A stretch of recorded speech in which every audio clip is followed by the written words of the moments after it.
Alright, so, hello everyone, and welcome back to Satisfactory. Last time I left off, we were working on our nuclear power plant, specifically the plutonium portion of it. And if I remember correctly, even more specifically than that, the only thing we have left to do are the electromagnetic control rods. And all of the things that go into the electromagnetic control rods, but still, that is where we are. So we are going to have to figure out what exactly we're doing with that.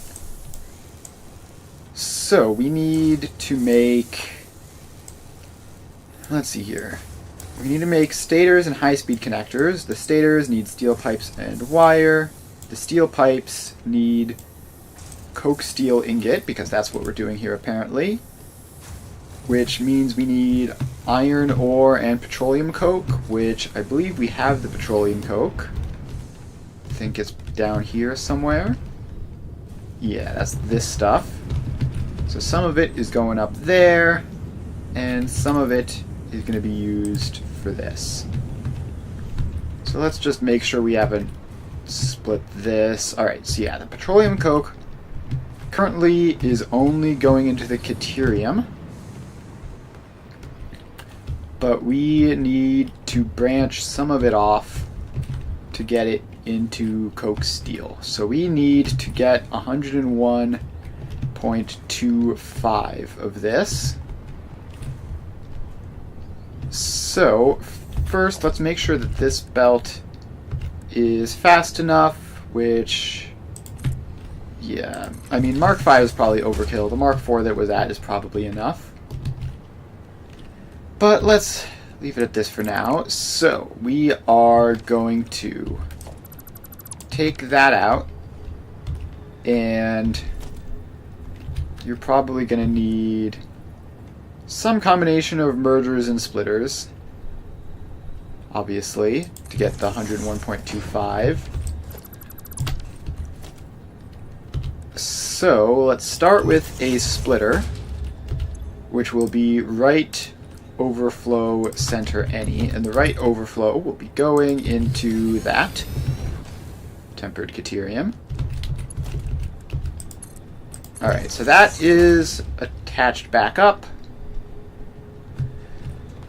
So now we just need to split off the other two spots, which are 101.25 and 81.692.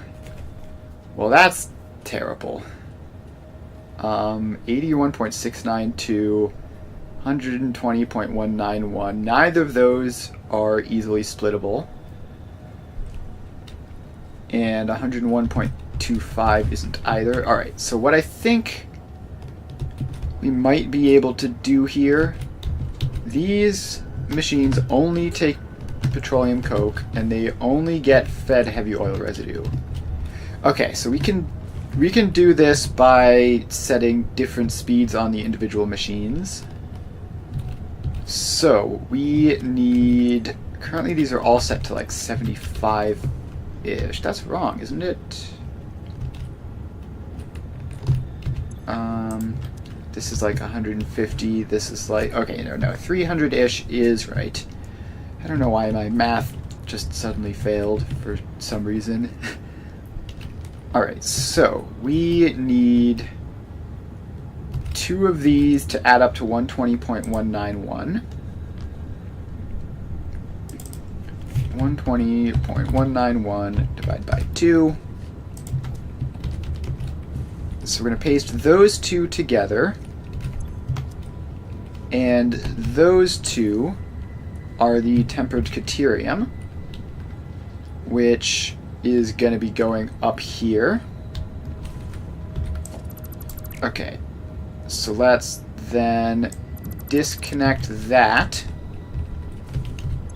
Then we need this one to be 81.692. So that will be the electrode circuit boards, and then this one back here will be the coke steel. So, doing it this way, we are going to need more sinks for the other ones. And let's see here. Where are those sinks going to be? I guess we can push them over to here. I don't want the sinks to be up on this sort of logistics floor type area if I can help it.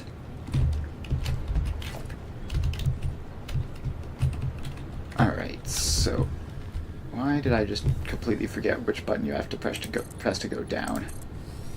I don't know why that happened.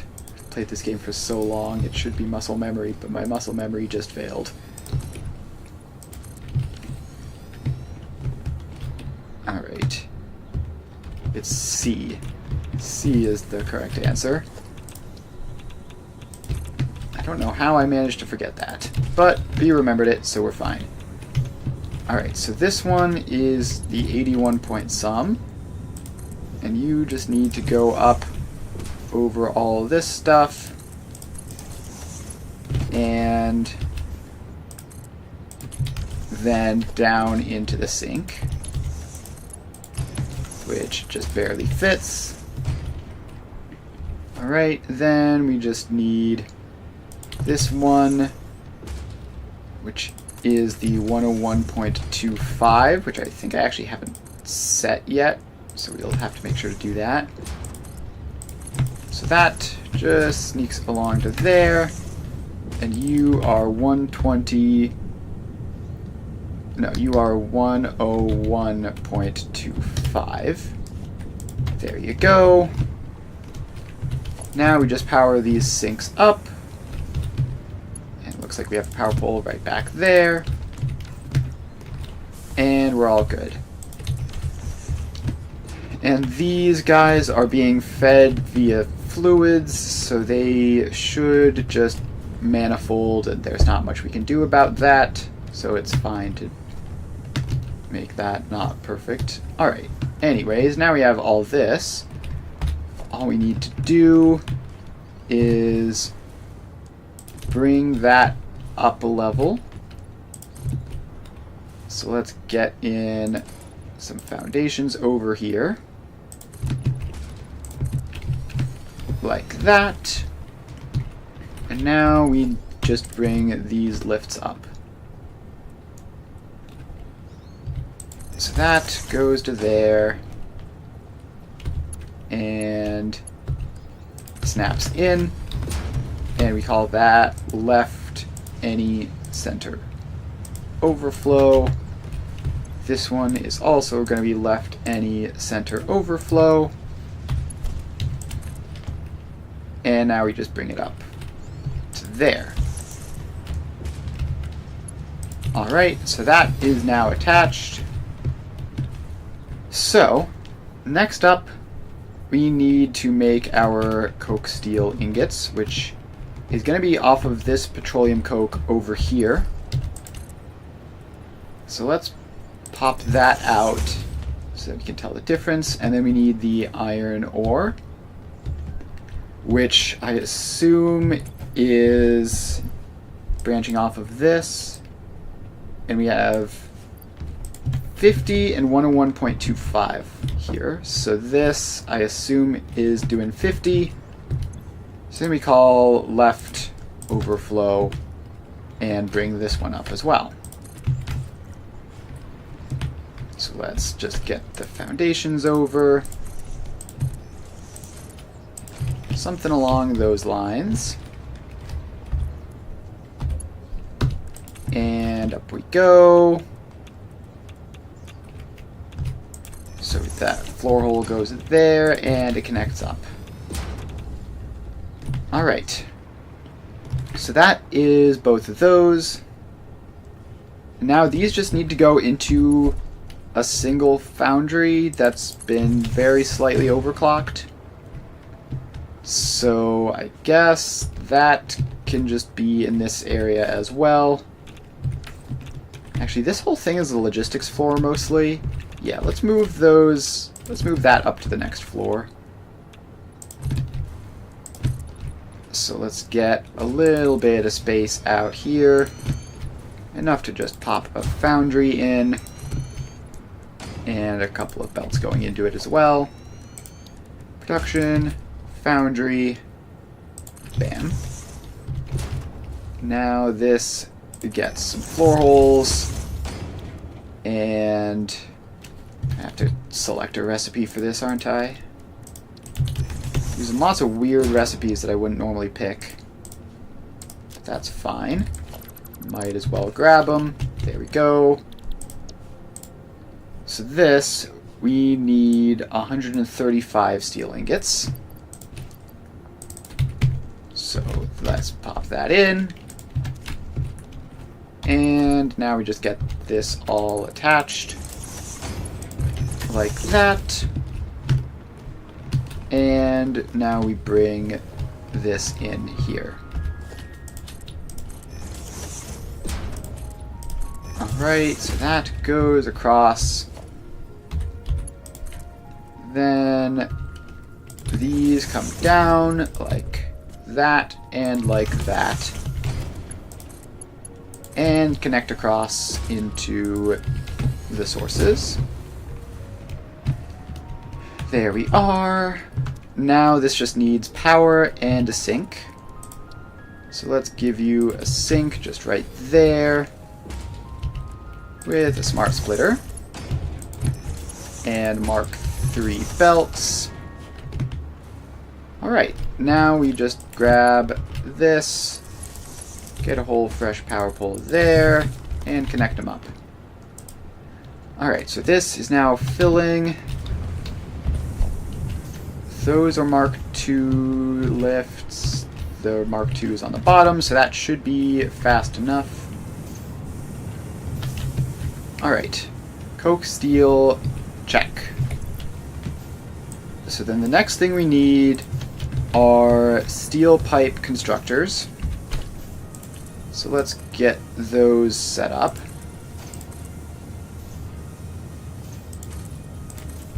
And we're just gonna need like a single block of these, right? Because we need 4.5 constructors. And we can overclock this. Let's see, I don't know how exactly that's supposed to line up, but something like that ought to be close enough. Right, any center overflow. Alright, so these, we need 90 steel pipes total. So this is 90 divided by 4. Is that right? We need... Oh, this is set to iron wire, not steel pipes. There we go. 90 divided by 4 is 22.5. Let's paste those across and get this powered up. Alright, cool. So that's Mark III. Those are Mark IIs. Yeah, so we should be all good on the input belts. And then now we just need to get our 90 steel pipes out into a sink. So let's grab some space for the sink right in there. And pop it in with a smart splitter. There we go. All of those go in, and we're connected back up. Alright. So that is that. Steel pipes, check. Now, did we ever do the wire? I feel like we might have done the wire already, although I can't honestly remember. Let's see here. These guys are the heat sinks. Okay, I see wire down here. Yeah. Alright, so we just have to take this wire up a couple floors and then put it with the steel pipes to make the stators. Alright, so we just have something like that. And let's have, no, this needs to be slightly off-centered to line up properly. And this is going to be 240 wire, so Mark III belt. You go like that. Left any center overflow.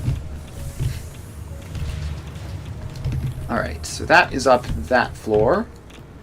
Then we need to bring it up this floor. And I think there might technically be a floor in between as well, but we're going to ignore that. Alright, so you are sort of right in the corner there.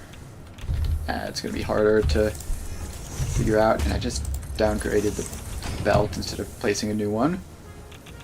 Alright, so that goes up to there, and then snaps down. Alright, so now we can bring this up. Actually, that's over there.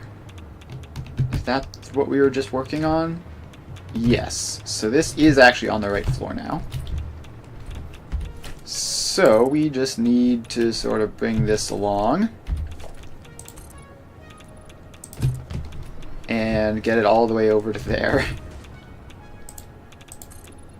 This is one of the reasons I typically do things like in sensible groups, like I work with the things that I'm likely to need next, because it means that I am less likely to build the production lines just on the other side of everything from each other. But it's fine.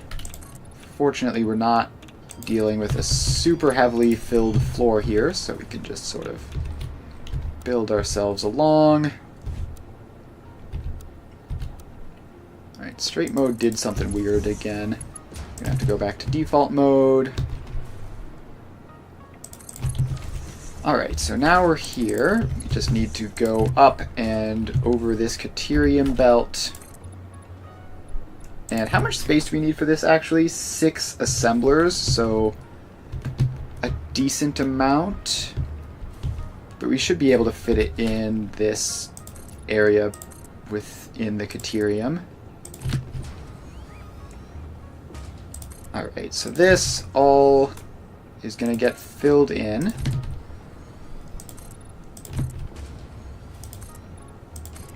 And that is that. Just extend this out a little bit further. Alright, hopefully that's enough space. So we need 6 assemblers, which means just 2 of these blueprints, which we can pop in there, and blueprint auto connect there. Alright, so now these just get set to stator, and they're 100%. Alright, stator, and now we just copy paste this across all the way.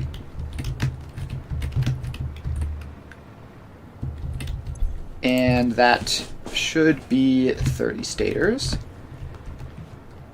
So now we just need to get all these connected up. Now, the steel pipes can just go directly across there and in. The wire is going to need to go up to get over this Caterium anyways, so we might as well have that be the top floor. So you just get a floor hole in there. And that lift goes that way. Alright, so now we just have to bring this a little bit over. And we're going to have to snap it in with the... We're going to have to put in the extra row of splitters for this.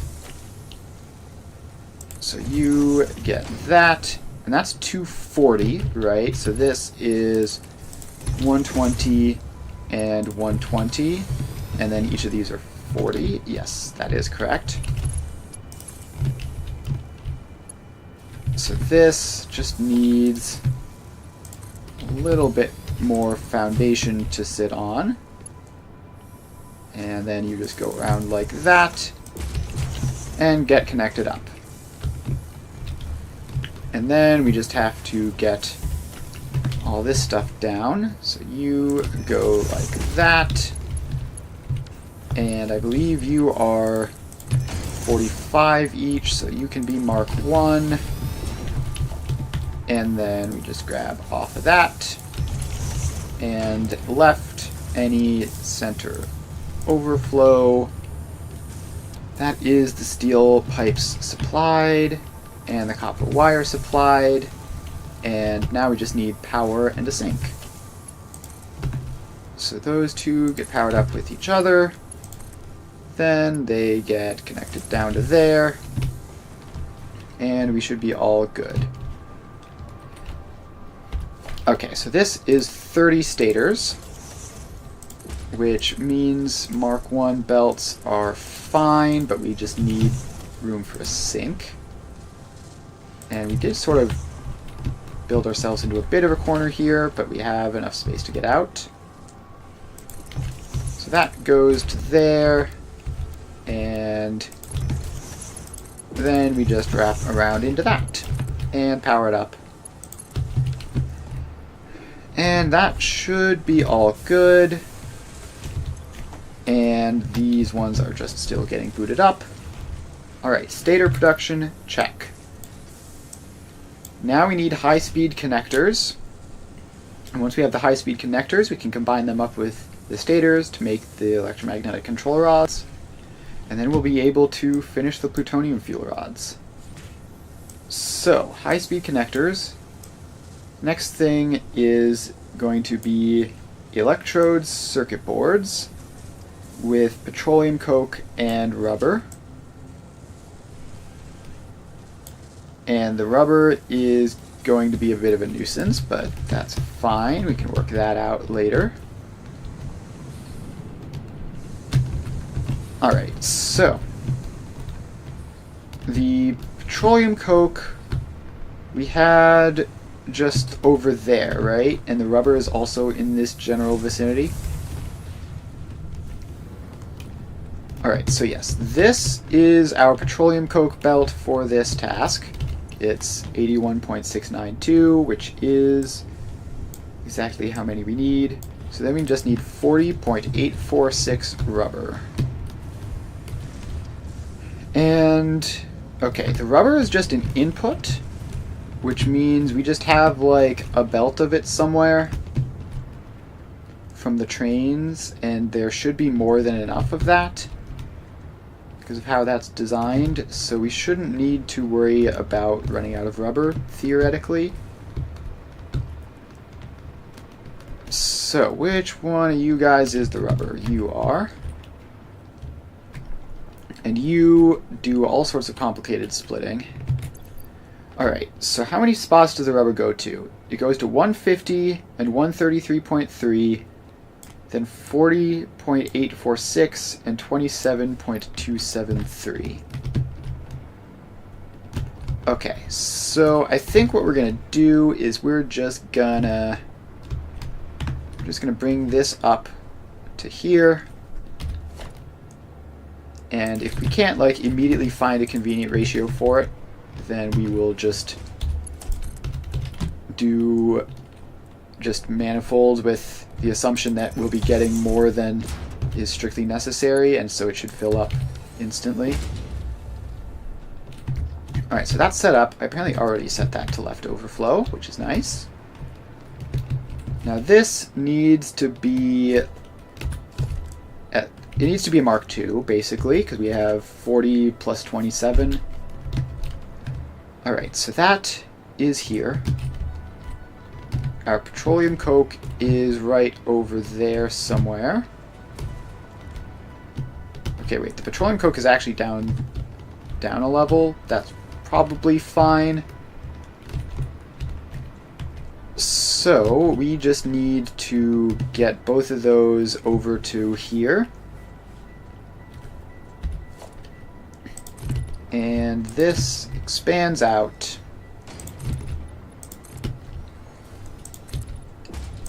And fills in some space. So we are going to need, what, just one assembler for this? Because it's 2.042, and so we can just power shard it. Alright, that should be fine. So we just get an assembler, and we just pop that in wherever we want it to be. Now, we need to give this some floor holes to feed it. And there we go. You are electrode circuit board. And we need 10.212 of those. 10.212. Okay, apparently that needs 3 power shards. There we go. So that is set up. Now we just send the petroleum coke in. I am going to want to give it another smart splitter.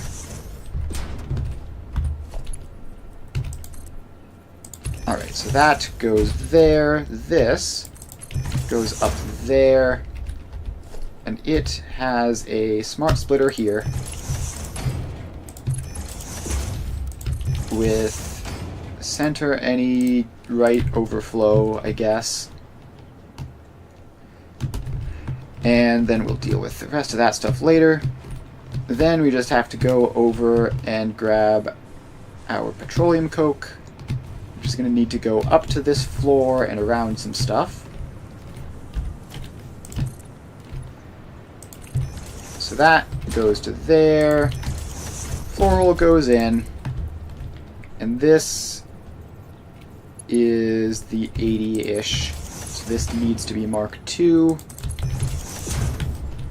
And we just bring it around this way. And up this way. So fill in a little bit of floor there. Now you come over to here. And okay, we're going to need to get over this deuterium, which we're going to go up a level and then stay up and then back down. Alright, so that, we just bring this down to there, and boom, connected. Okay, and I do see the petroleum coke making its way across. So that should be all good. Now we just get this connected up to a power pole. And let's just get an additional power pole in there. And now you get a sink. Alright. Special awesome sink. And smart splitter. Okay, this is only 10, so it only needs to be a Mark I belt. So that just goes across to there. And it gets powered. Alright. Has the petroleum coke showed up yet? It's getting there. Petroleum coke is just about here. And there it goes. So we have our first circuit board. And that is just going to keep on going. So next up we need... Okay. We're making circuit boards in 2 different ways for some absolutely unknowable reason, which I'm sure makes perfect sense if you're the satisfactorytools.com and you've done the math. Alright, so we need to make deuterium circuit boards as well, which is 20-ish quick wire and 6-ish residual plastic. Alright, well, let's figure that out then. Residual plastic is going to be down here in this setup. Right, so you are making 16 plastic and sending 10 over to this way and 6 point something up that way. So we're going to need to make this speed limited to 10. So let's take that out, and it should be easy to do. So we need a conveyor merger there. And we need that to be a Mark 1 belt. So that is 60. And we just need a 1 to 6 splitter and then send 5 of the 6 back. So this is 1 to 3. Okay, actually we need a little bit more space. The machine's going to be in the way if we do it there. So now we're out here. And this can just be a regular splitter. So that goes in there and across there. So we have that and that. Alright, so this is 60. Now it's 20 to each of these belts. And then that's 10 goes back, 10 goes forwards. Then that loops in. And this is priority medium to the 2 outsides. And that should provide a solid 10 plastic per minute. And then we should be able to... Okay, actually, wait, do we need... Yeah, I think we need another smart splitter in this area. Because we need to actually get it out. And it needs to be past the smart splitter that sends it into the sink. So we're going to do center any so that that gets its 10, and right overflow. And then this is going to go up, and then we're just going to hope that this is empty up here.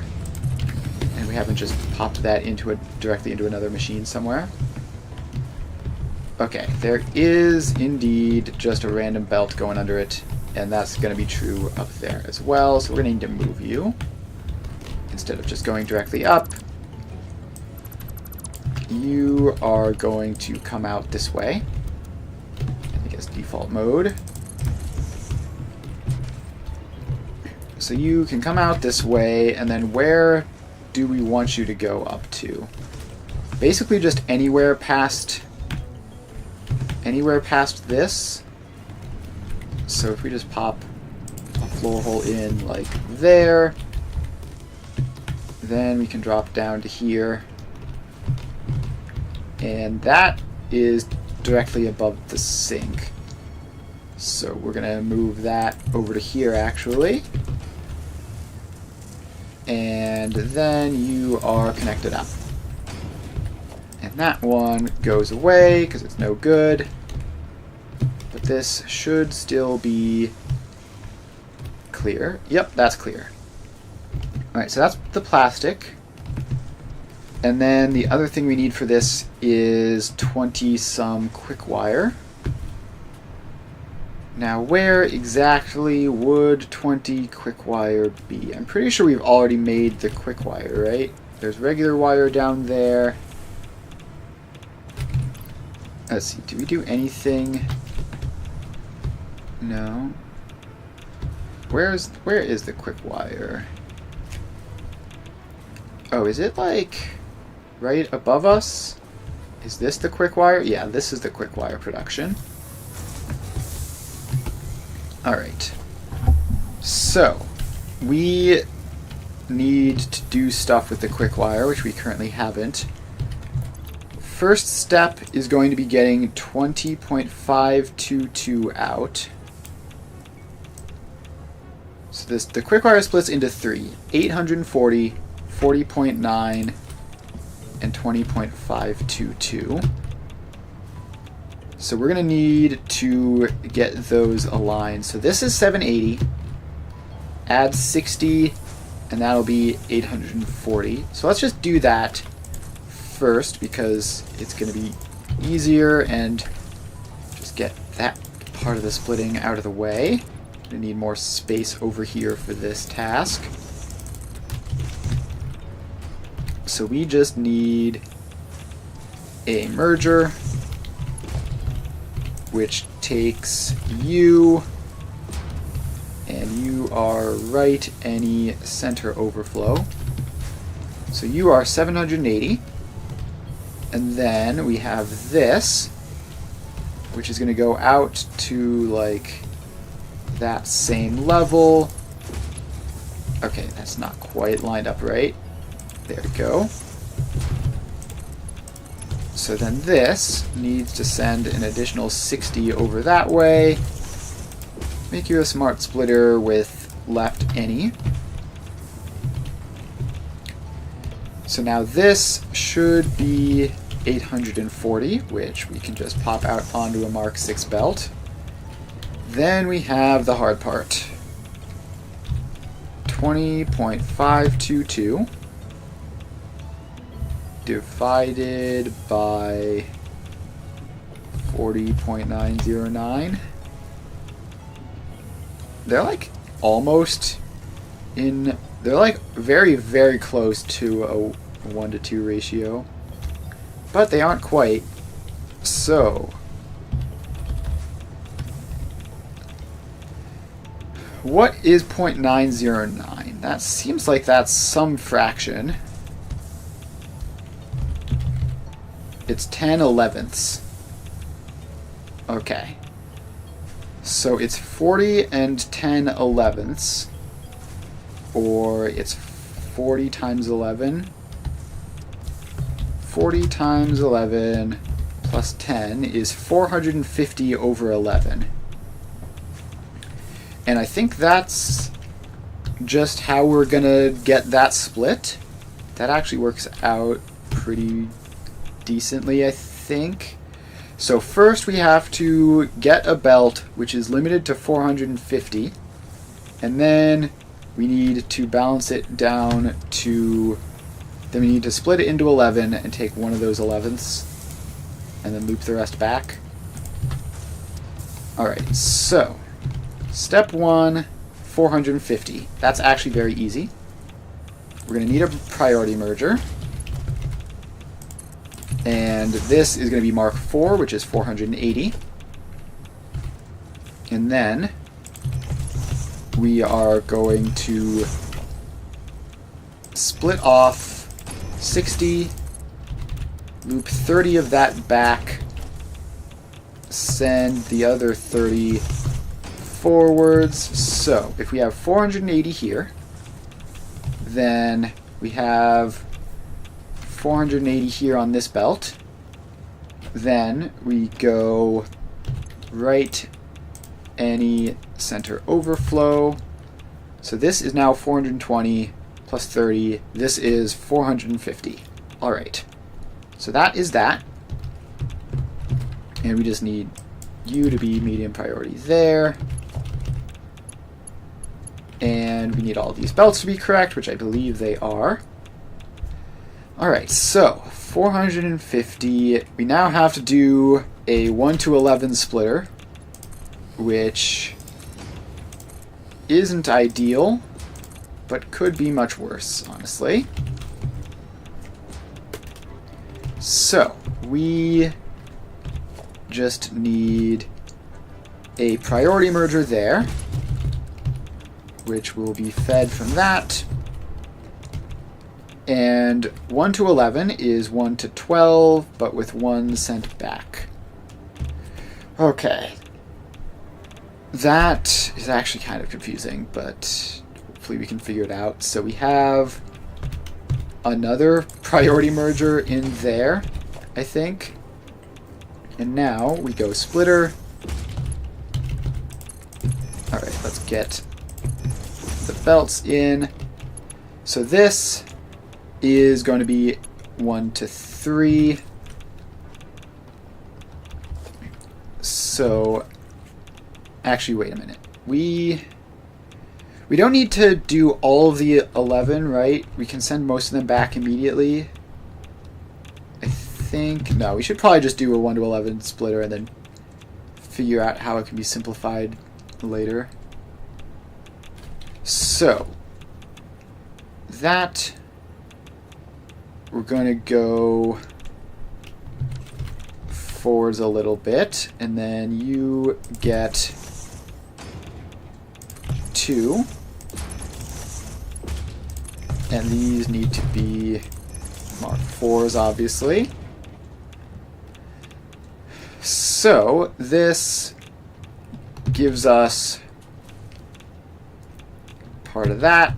Alright, next we need these to split into 2 again. So, hang on, this is actually taking up a lot more space than I would like. So we need to figure out how much space this is actually going to take up and just plan for that ahead of time. So that's in logistics. We're going to have 12 poles here. 1, 2, 3, 4, 5, 6, 7, 8, 9, 10, 11, 12. Alright, so we have 12 of those. Now, oh, but I think we can't work with them this close, right? So we need, yeah, they can't be this close together. So we actually need to leave gaps between them, which means that this is only 6. 1, 2, 3, 4, 5, 6,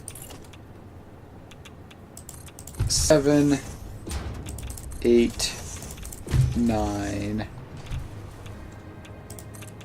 10, 11, and one more. That one's not equidistant with the others. And that time it didn't place properly. 12. Alright, so we have 12 of these. So we need to get all of this stuff split in. So these are the 1 to 3s. And we just get them all in.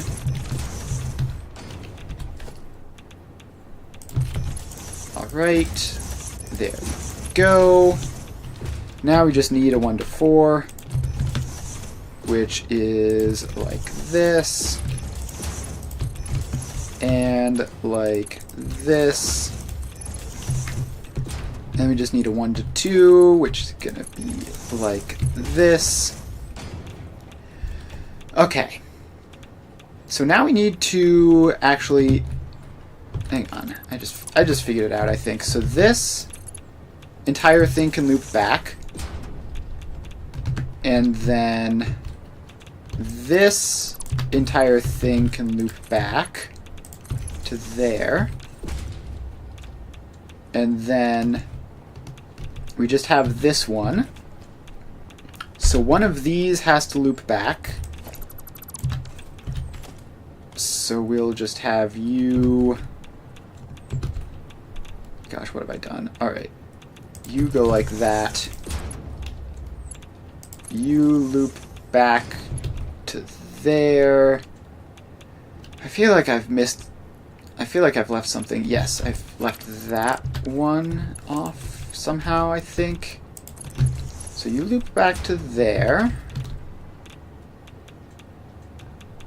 What have I done? Alright, yeah, okay, I figured it out. Then, you ever just get very confused about something very simple and you just can't figure it out? That just happened to me.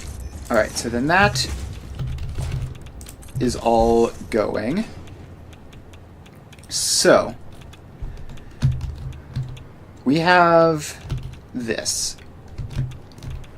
So now we have these two as the only outputs which actually do anything.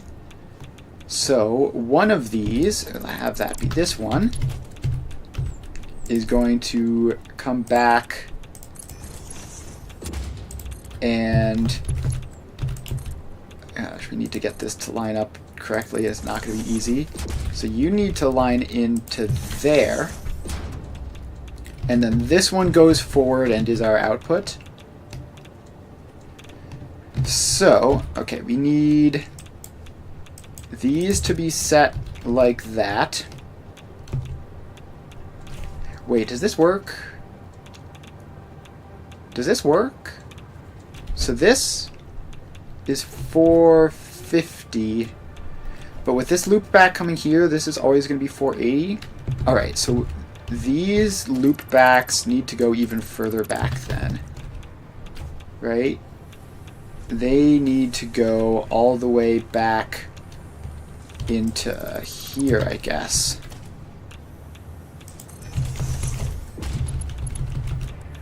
So that, and so this was one of them, and you go back into that, and then this was the other, and you go back into that. Alright, so let's recap. We have 480 here.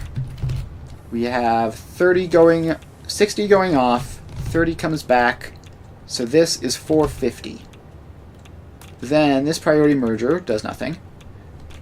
So let's just remove it for clarity. So this belt here is 450.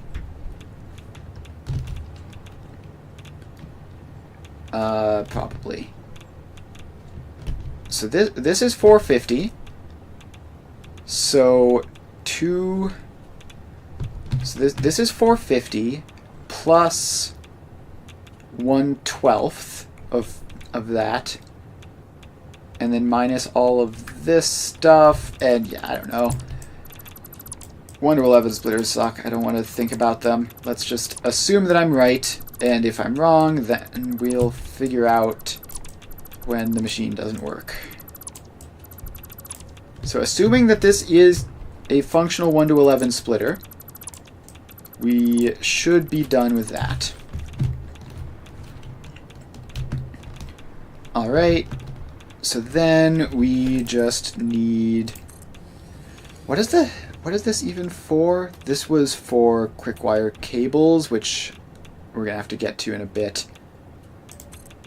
Yeah, that'll be a future task. So we're just gonna sync this, and you're 40 point something, so you should be able to just sync with Mark 1. Alright, so this isn't running at full speed, is it? Why is this all backlogged? Maybe I need to yoink some stuff out of it in order to get it to work. Alright, so let's yoink some of this excess out. Yoink some of this excess out. And now this should be functional. And we should be getting like 30 a minute through here. Like hardly anything. Alright, so it's looping around, it's doing its thing. I don't see any of this stuff shifting in to fill the gaps which are needed. But as long as these two are flowing properly, I think that should be good. So, assuming this is 1 to 11, we have 6 that way, 6 this way, then we have 3 that way, 3 this way, 1 loops back in, 1 goes back that way, and 1 goes forwards. Yeah, okay, I'm pretty sure that's a functional 1 to 11 splitter. We'll have to see what happens in the long run, but for now, should be good. So, what that means is we can take this, and what is this? Right. So this is our 840. this is our 40.4, and then the 20.5 that we actually need will be, I guess, another overflow off of this, but not at the same level as that other one. So you go like that and like that. And you are right, not right adaptive control unit. You are right overflow. Alright. So that is the quick wire, which we now just need to get with the plastic, and that will be that. So let's just run that belt out, just so that we can see what on earth it is that we're doing. That is the belt which we're going to be working with. And the plastic is over here somewhere. So let's just get the plastic up to the level we're working on. Alright, so this is our plastic splitter. So the plastic goes up to here. And that's as far as it goes so far, so let's expand this out. So this needs to come over here, because that's where the quick wire is. So you go all the way over that way, and then you can rise up here-ish. So we pop that in. And now we just have to get the floor up. So the floor goes across there. And this gets attached. And that did not snap in properly. There we go. Alright, so now we have that all the way up to here.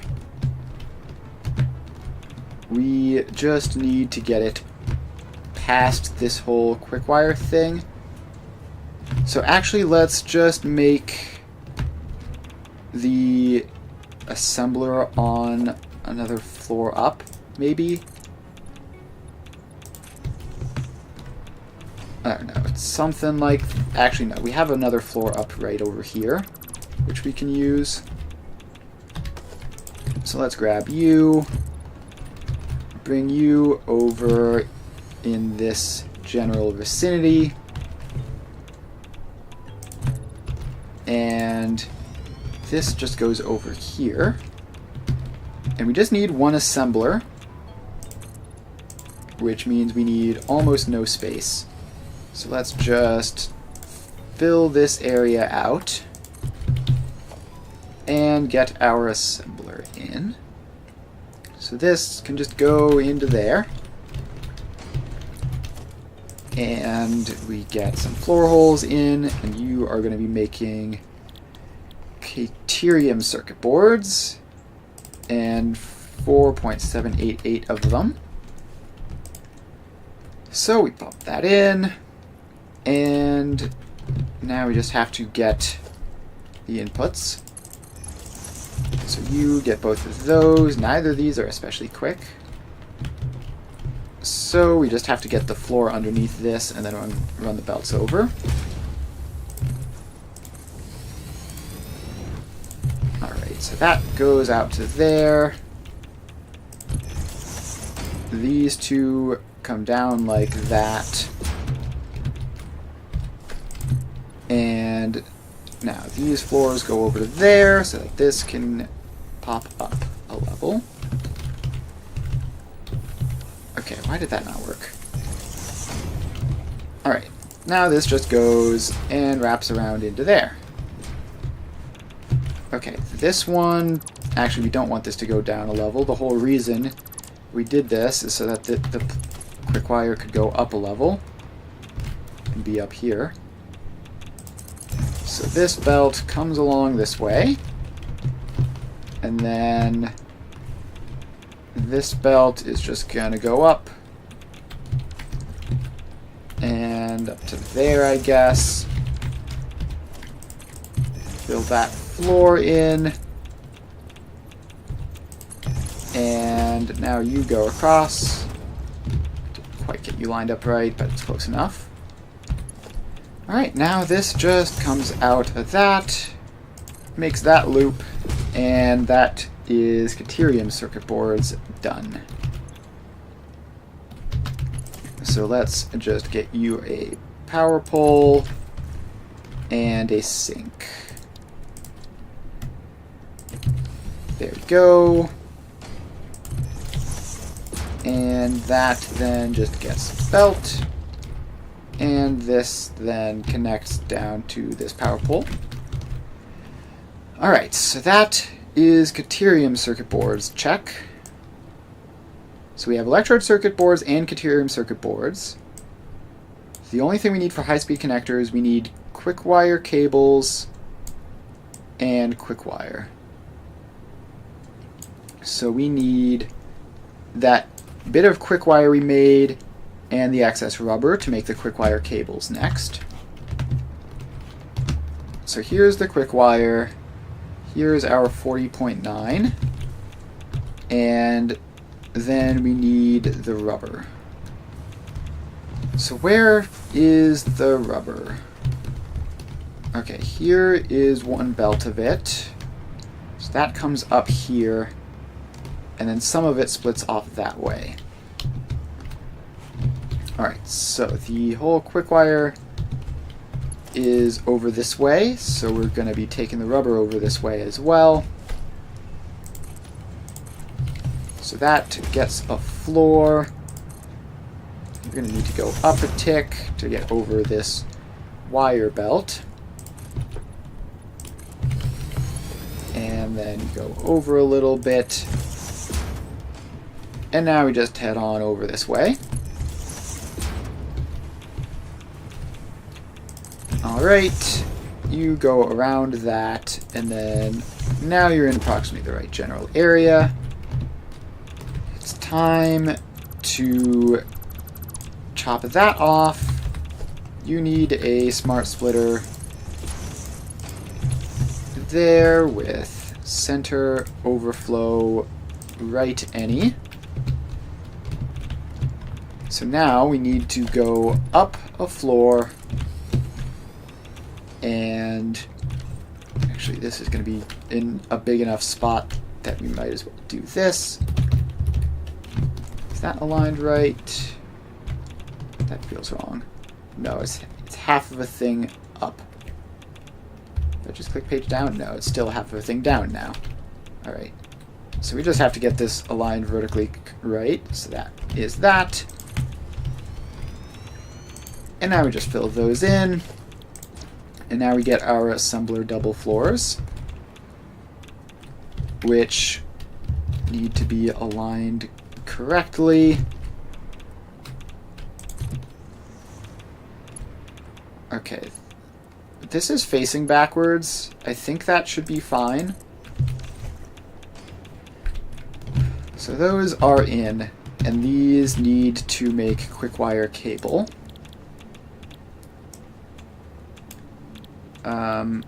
Quick wire cable.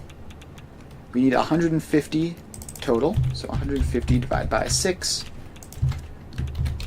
And then we just paste all of these guys in like that. Alright. So, now those are up. We need to get the rubber the rest of the way and get the quick wire as well. So we start with some splitters in here. You get a splitter and go both of those places. Then you get a splitter. This isn't going to be literally directly above, right? No, it's slightly off center. That's good. Goes both of those places. By the way, how's the trains working? I'm seeing some flashing warning lights, but I think that's just the nitrogen. Yeah, train looks like it's doing fine. And power pole. Okay, this isn't connected up to the power grid. I almost had a heart attack. thinking that our power grid had crashed without me noticing somehow. But no, that's just a random disconnected power pole. Alright, so these guys go up and into those belts. And this is insanely small numbers of everything. So this gets a full hole like there. No, it needs to be half a tick further back for some reason. Alright, now we just have to get the floor over this way. And I don't know why I sent this up as many floors as I did. I could have built this on the level, but I did not. Alright, so anyways, that is filled out, and we just bring our lifts down to this floor and connect things in. So let's take out some of these random conveyor poles, which are now going to be in the way. And you go across to there, you go across to there. And that should be that. Now let's get these connected up. There we go. So now all these are powered up, and now we can check the power grid, and it's totally fine. Pretty much normal looking. So this will make our 150 cable, which we go over this way, and we set up a sink for real quick, which hopefully won't get used much. So this needs to be a Mark III output. Although it doesn't have to be Mark III the whole way through, obviously. So we go out to there, and that is that. Alright, the fact that this whole area is slightly radioactive is a bit annoying. Let's get more iodine-infused filters. Just grab another stack of those. And while we're at it, let's clear the inventory out of all this stuff. There we go. Alright, so that is cable. So now, the high-speed connectors. We need the 840 quick wire, the cable, and the circuit boards. So, our circuit boards are here. That's this machine. And you're going strong, right? Yes. So it's that machine. And the other circuit boards were probably this machine. Is that what this is? Yes. Alright, so let's bring this forwards. So you can be left any center overflow. Flag spike ate that. There we go. And now this just needs to sort of go over a little bit to there. And we just need this to meet up with all the other inputs for what we're doing. So you just zigzag along there, go out and around that quick wire, and then forwards to here-ish, where you will merge up with the other circuit board input. Right, so this circuit board down here, we set you to right any center overflow, and then you just turn around and go this way and merge up. So now we have all of our circuit boards on one belt, which is right here. We have our cable, which is right there, and our remaining quick wire is back here. So now let's set up our assembler for this, which we should be able to do on this level. So let's grab some space. How many assemblers of this do we need? We need 4. Or manufacturers, not assemblers. We need 4 manufacturers, which we should be able to just overclock that to get 2. I don't have any properly named manufacturer blueprints. These computers are manufacturers with 3 inputs, which is what we're dealing with here. So let's get you in. Make sure you are lined up. And there you go. So, high-speed connectors. And just the default recipe. And 200%. There we go. So we copy and paste. And power. Alright, so does this need large numbers of anything? Yes, it needs an insane amount of quick wire. So that we will have to handle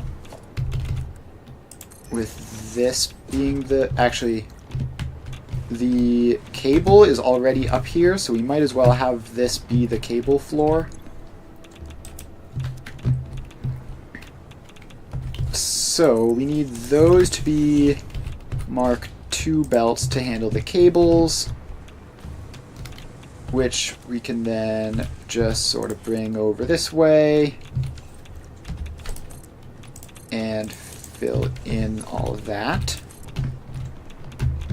So this comes around here and in. Alright, cable supply check.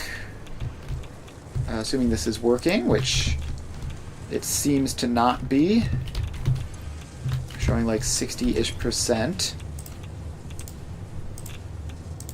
Alright, so why is that? Not enough quick wire. Alright, so you get your quick wire from this. And is this machine syncing anything? No, it doesn't look like it. Okay, this looks like it's functioning properly, so if we aren't getting enough cable, which we're definitely not, this doesn't look anywhere even close. Okay, maybe it's something here. Alright, we're gonna have to look at this balancer again, unfortunately. And yeah, this other place that gets a quick wire is getting way too much. So that makes sense. So that is a Mark V belt. This is a Mark IV belt. So we have 480 there. So this belt here is definitely 480.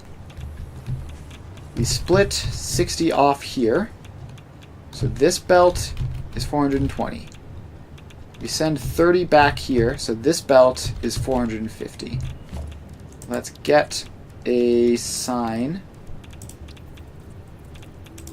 So, this is 450, and we'll put the symbol in, why not? So that belt is 450. Then it gets some extras in here. So first, it splits off. So this belt here is 225. So you are 225 plus question mark. So this is 450. This is 225 plus whatever this belt is. So then this splits in half again. Oh, does that need to be... Yeah, that probably needs to be a higher tier belt. That might be part of the problem. So that's 225 plus question mark. Then this is going to be 112.5 plus question mark. 112.5 plus question mark.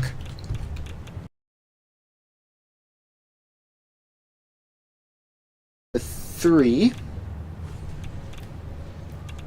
which is 112.5 divided by 3 is 37.5. So this is then 37.5 plus question mark. And at this point, the question mark should, in theory, be like, what, 3.4-ish? But that... okay. This actually looks a lot better now. So I think that one belt being wrong might have been the issue just single-handedly. So these... so that, because this belt here, which should have getting 112.5, was only getting 60. So yeah, I'm pretty sure... I mean, this looks something like 41-ish. Just visually, that's what it looks like. And we're going to have to wait a little bit for that to propagate through. Which it looks like it is mostly done. So this hopefully shouldn't have any delays anymore. And that's up to 5 out of 3. Just needs to get up to 6 out of 3 before the cycle happens for this to be stable. And if this is stable, then it should be all good. Yeah, so that's up to 6 out of 3. There shouldn't be any meaningful variation in how fast a quick wire comes through. So that should be the cable all set up properly. So next, we need our circuit boards and our quick wire. So the circuit boards can just come along this way and into there. We need 15 circuit boards in total, so that shouldn't be any difficulties. Then we just need to upgrade all of these. So these need to be 420 each, right? For the quick wire, yes, 420 quick wire per machine, which means that that needs to be upgraded, that needs to be upgraded, and this is the left one from this angle, which is going to be this one, and that one. Alright, so now we just have to get our quick wire into here, which... the quick wire is all the way back around that way. So it is going to come along here and then over here and then just directly up into this and through a Mark 6 belt. Alright, now this gets floor hole in. Having Mark 6 belts is so convenient for just not having to worry about like running multiple belts to do this. We just have our one and only belt and it just is good enough. Alright, so this now just travels along and curves around this way. And then a little bit over here. And then into that. And let's take these random conveyor poles out. Alright, the quick wire is in and it's going to move through pretty quickly.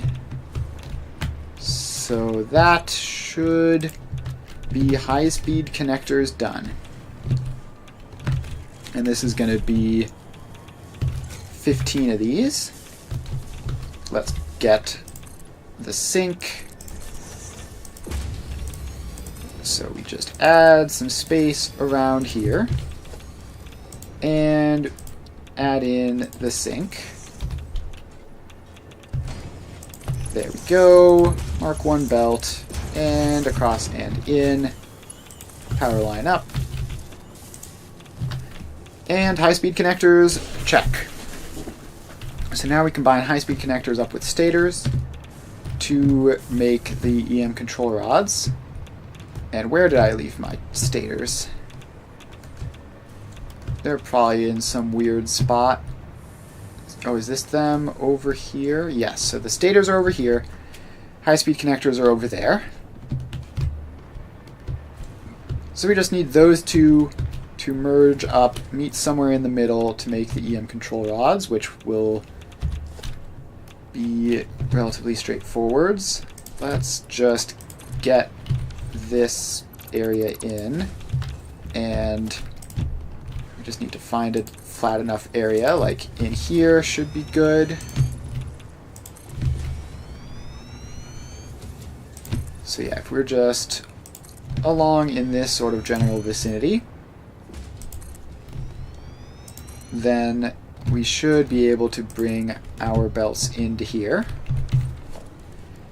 And we get our 3-assembler double floor. Crazy that these are made in an assembler and their prereq is made in a manufacturer. Alright, so we get one of those in, and I just clicked away from the mode that I wanted to be in. Get another one of those in. Let's move that foundation in particular to avoid clipping. Alright, so these now get powered up and down to there. Okay, you weren't running at full speed because not enough rubber. We'll have to investigate that. For now, we're just going to get all this stuff finished first. So, we just need to get our high-speed connectors over to here, and then our stators over to there, and both of them should be traveling about half the total distance.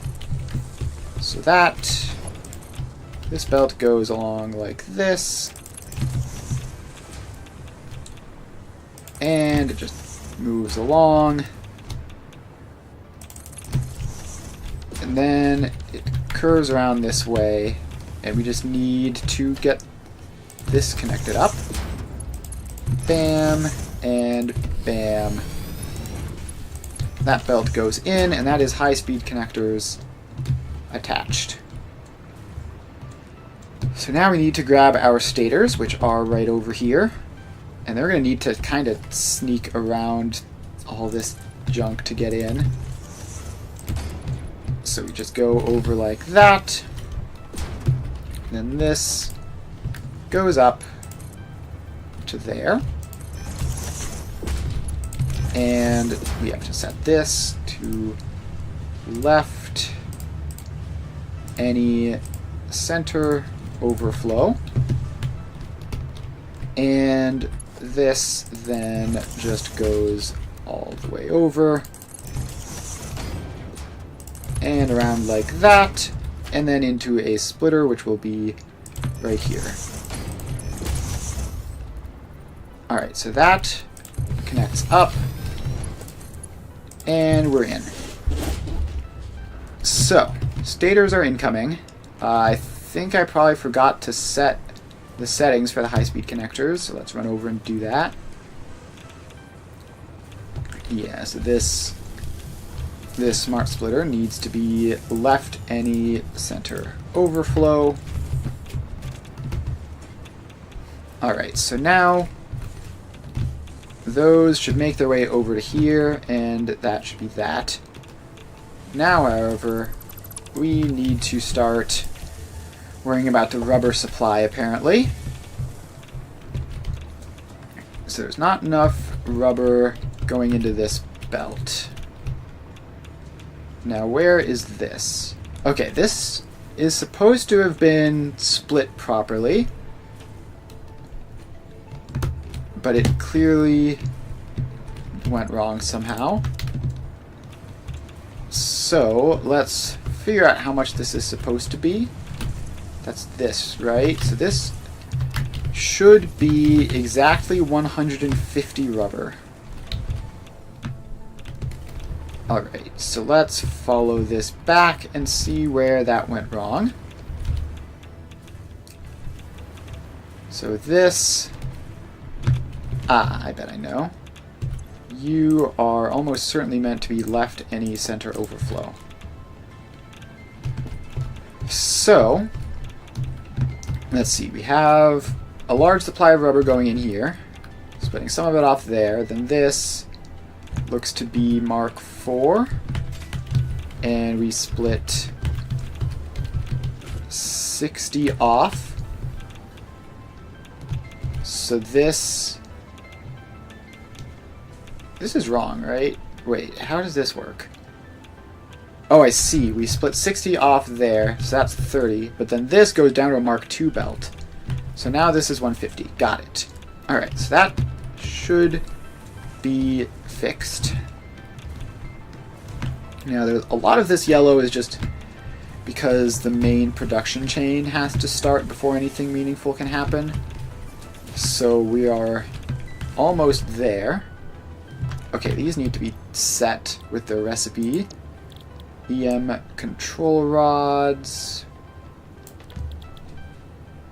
EM connection rods.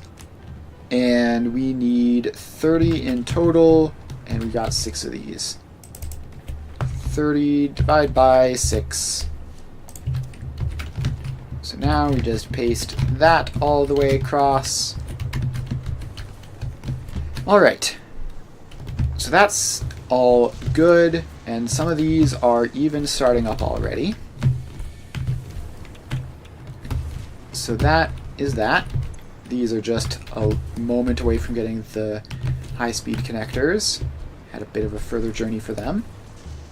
Alright, so we have our EM control rods. We just need to sync these and then get everything all connected up for the final production line.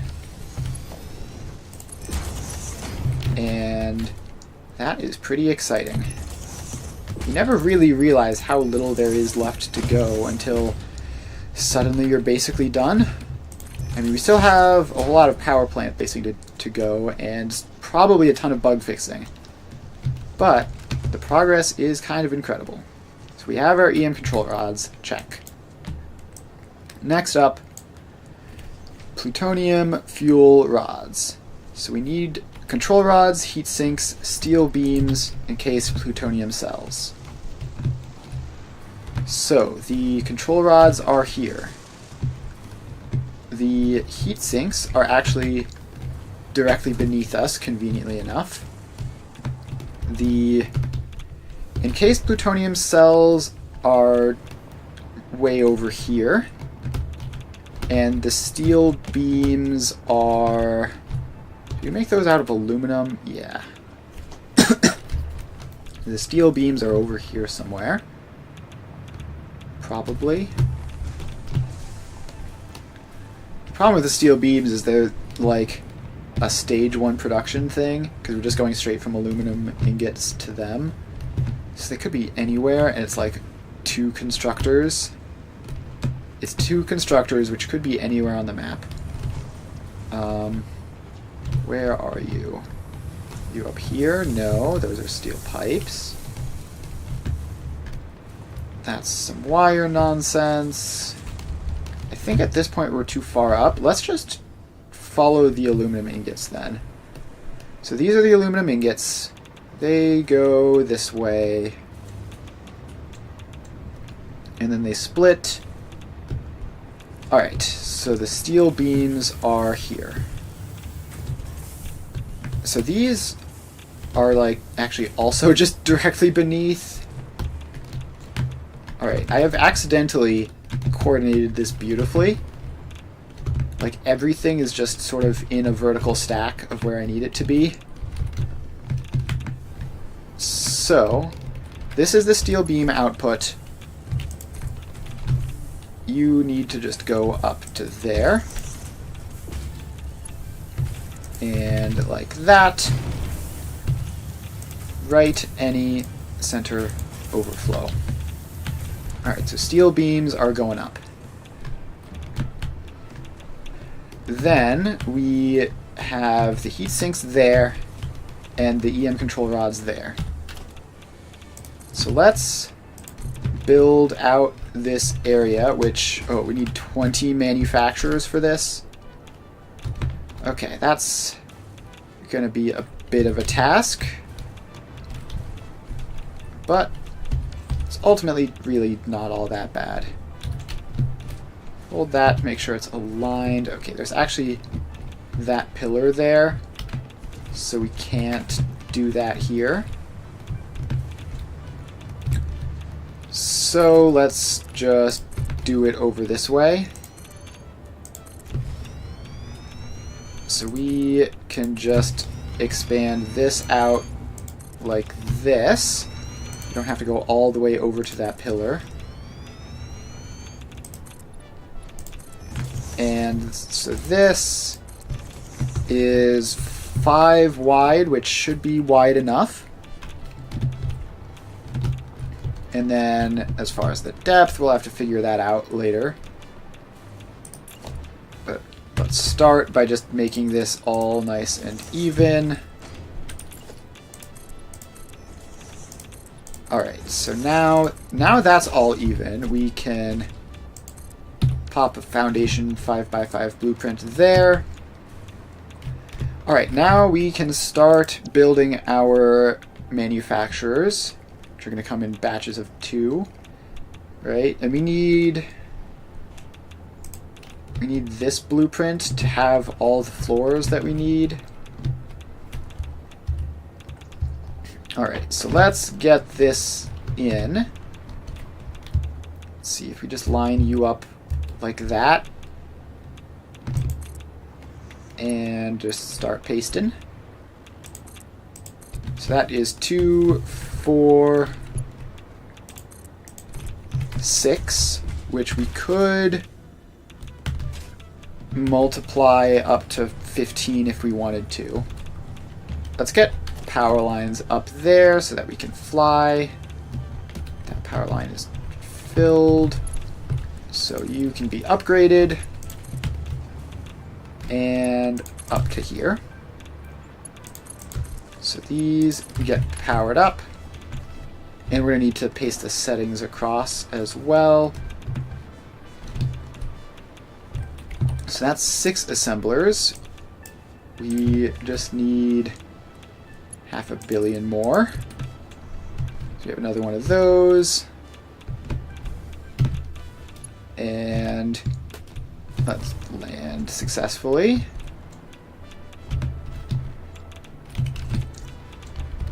Alright. We need to run the power across, because we are pretty far from our power sources here. So now we have 8. 8 times 2.5 is 20. So this would be the minimal number to get all that we need, and I think that's fine. I think I'm good with max overclocking these. So you are plutonium fuel rod. And max overclocked. Up to 0.625. Now we just paste our settings across. And then we're going to have to get the belts in. Alright, so that's all pasted across. Now, as far as the numbers going into this, none of them are especially high. Steel beams are at 90. Encased plutonium cells are at 150.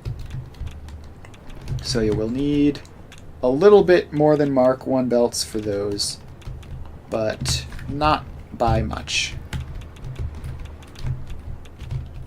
So this, we get our first row of splitters in, and then they just all have to connect up.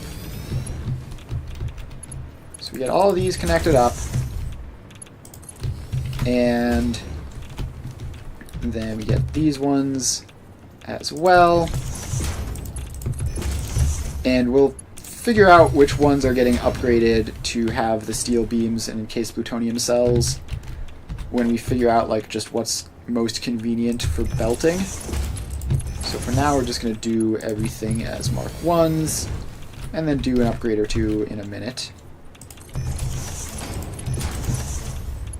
There we go. And you then need... not that. You need to not be clipping into each other. You just need to go like so. And alright, so that floor is done.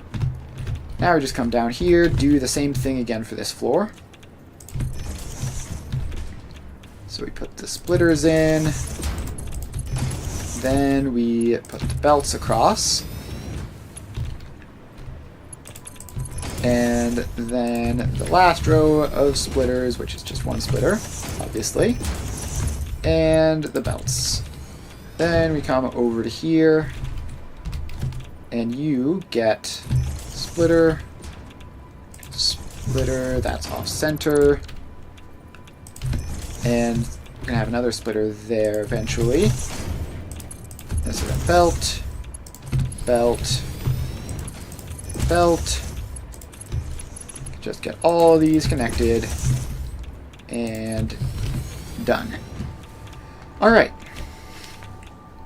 So, now our EM control rods are right over here. So these are just going to loop into that. Or actually, they have to sort of come around this way to not go over, so they'll go into that one then. And we only have 30 of these.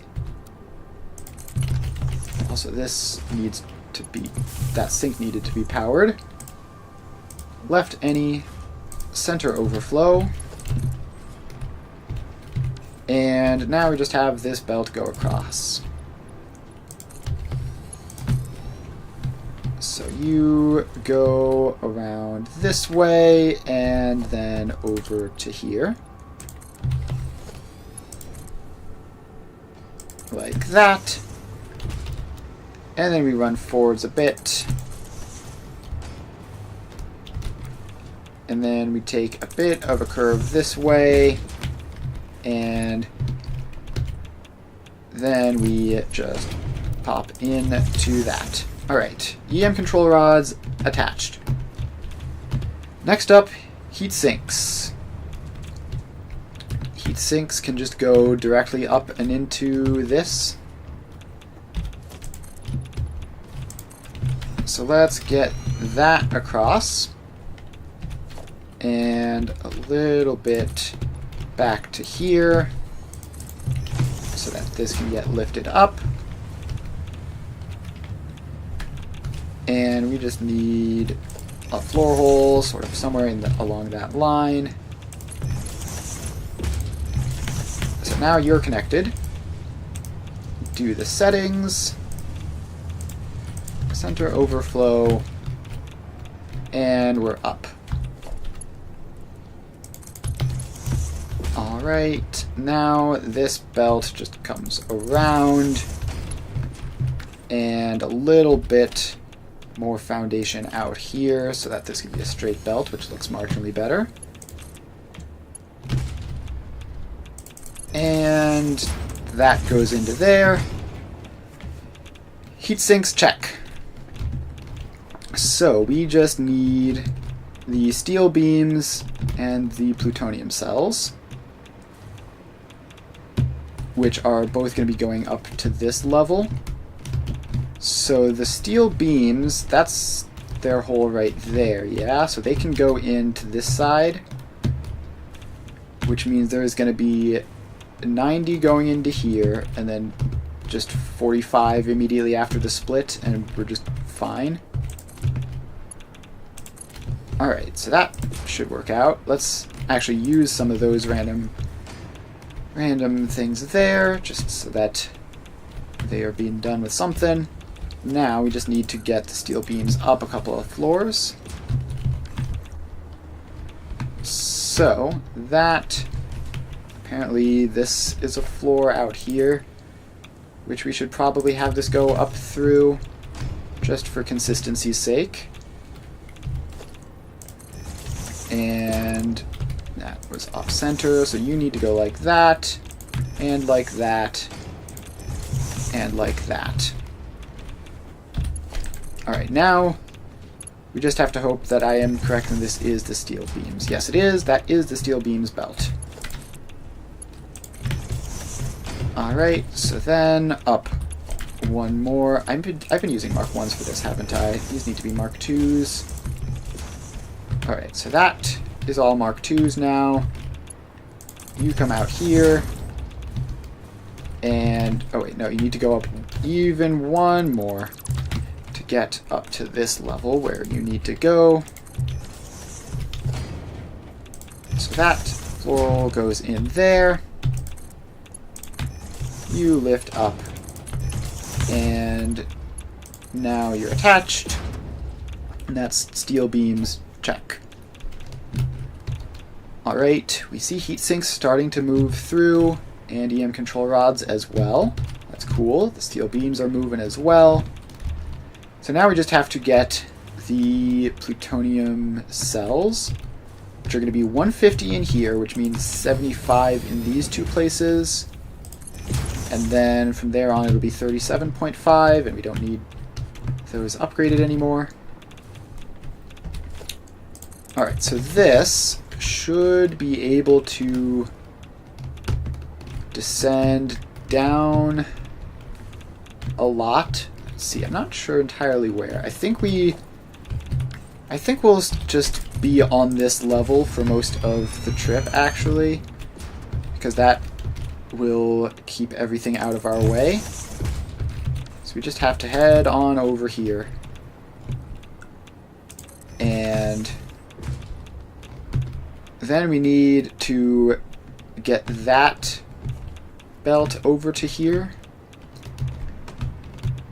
So let's get a random floor, bring it over, and you are going to go somewhere like that. And then this is going to go through a floor hole in that, up to here. And we have to make sure this is facing the right way, so it takes from the bottom, outputs to the top. Yeah, okay, and then you need to go up another floor, which is up to there. And you get connected across. And you output, and that snaps in. Alright, so now we just have to get this. Actually, why are you going to a floor hole here?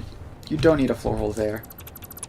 You need to output onto this side of the foundation. Alright, so now you go all the way over this way. And just all the way over to the end. And boy, the radiation here is intense. Alright, so now we're over here. We just need to get this last little bit lined up. So that this pops up onto that floor and connects. Alright, now this one didn't have a sink because you can't sink any of this stuff. So it's going to be a little bit more than we need of this in the short term, but that's fine. So that moves along, and in case plutonium cells go burr. And now, up here, finally, we will get out our plutonium fuel rods, which theoretically should be, let's see, 5 per minute, and they should be sinkable. So we should be able to put a sink on this and then just see what happens with that. So you get a sink and a smart splitter. So that goes along like that. The sink is going to get powered up. Alright. That should be the plutonium fuel rod production done. We just need for these to get started, and then we might need to fix a lot of awful catastrophic bugs in this system, because this hasn't run in a long time and has backed up significantly. And so now it's going to be booting up. So we have our fuel rods going out. They seem like they're just about to start getting into the machines. And we should therefore see some of these start firing. Let's see, I guess it takes theoretically 240 seconds for it to get filled, but it is over outputting, so that should be fine.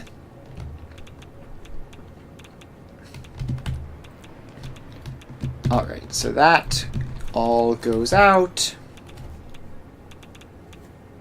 and it's gonna fill up.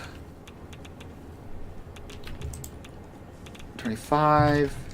Yeah, alright, this one is apparently the first one to start for some reason. And we have fuel rod production. Huzzah. Okay, now I assume, in addition to not being able to sink it, you also can't do that. Yeah, nuclear waste cannot be destroyed. So, we're going to need to find some clever way of clearing this out so that it runs properly. And I guess step one, just like very basic, if we just get an industrial storage crate like this. Alright, so that's an industrial storage crate. And now if we make this line going into that Mark 6 belts,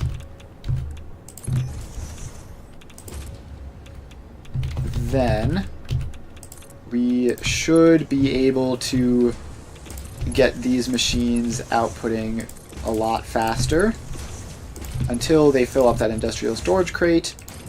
But that buffer should eventually stabilize at some value.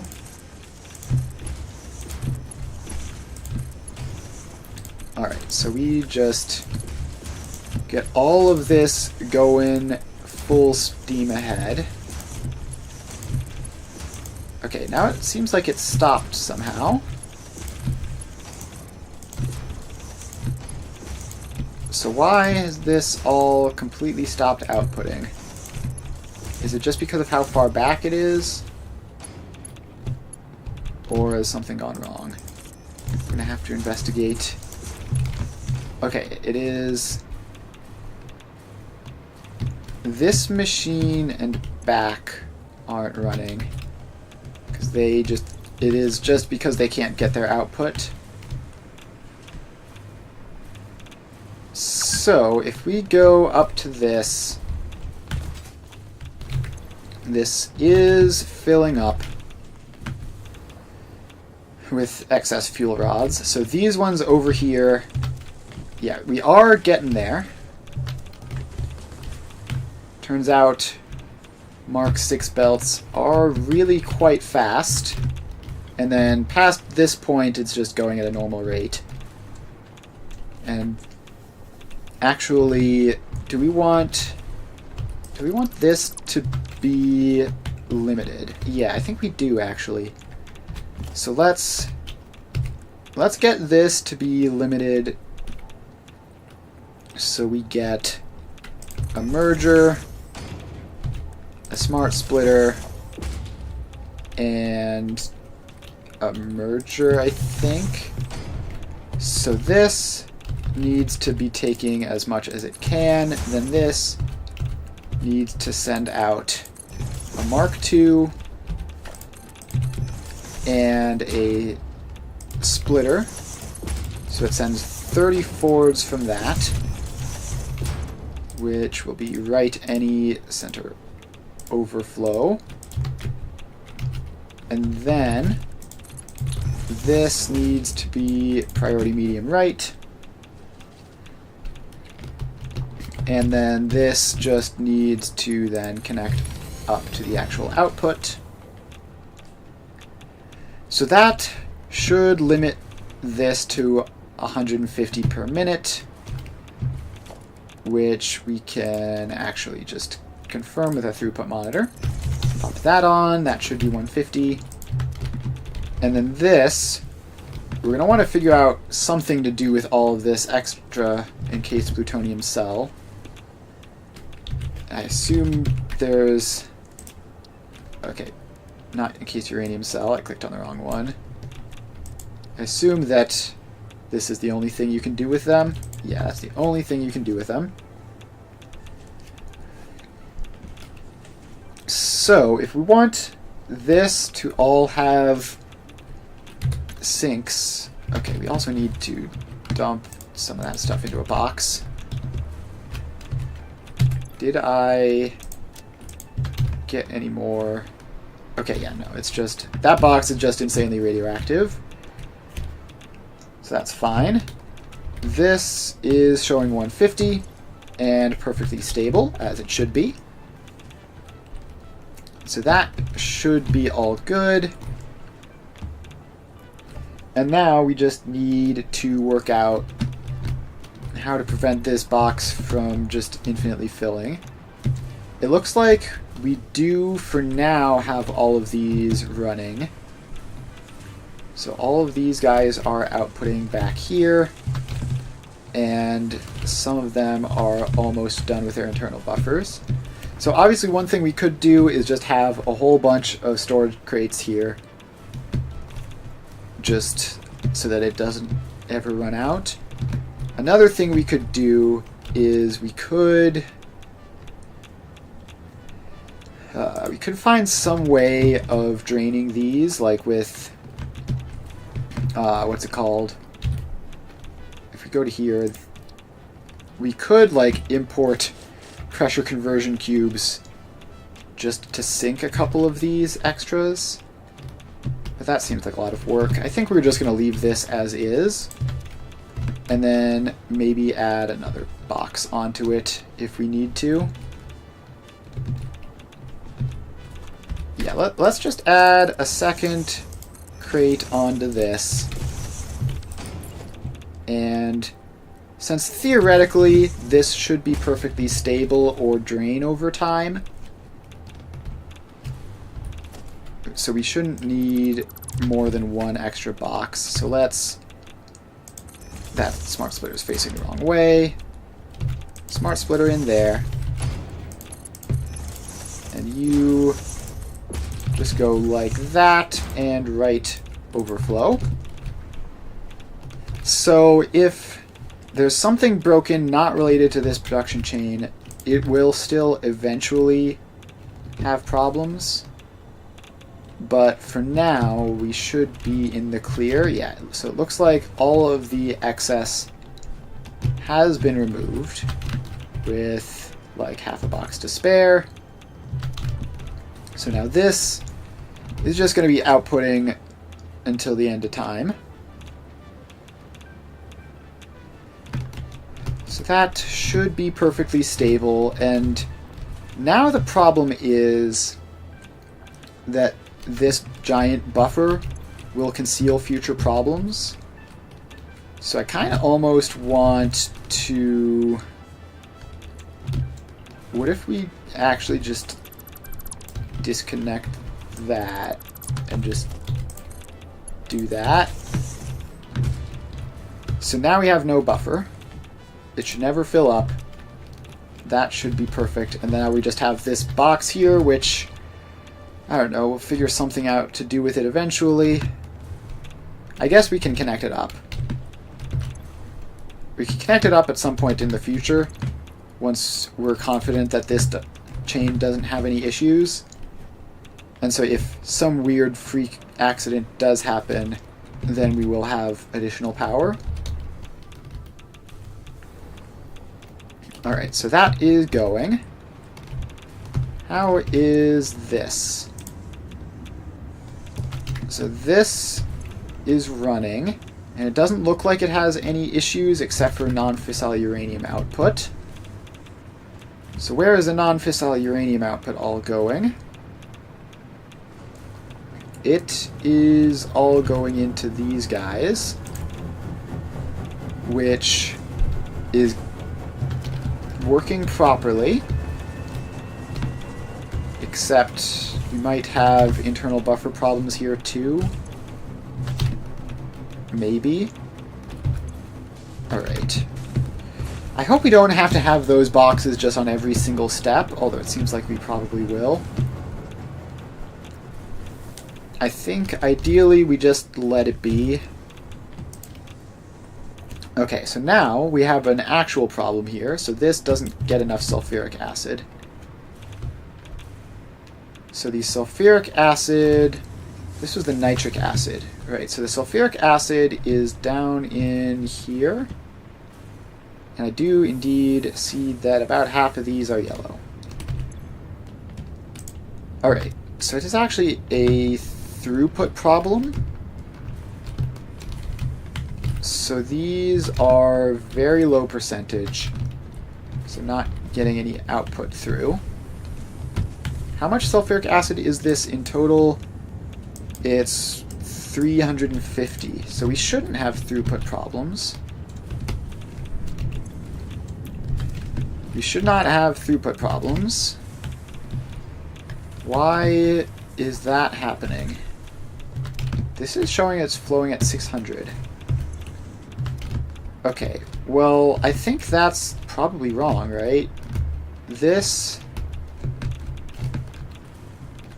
We might need valves to control direction here. So these valves go out of that.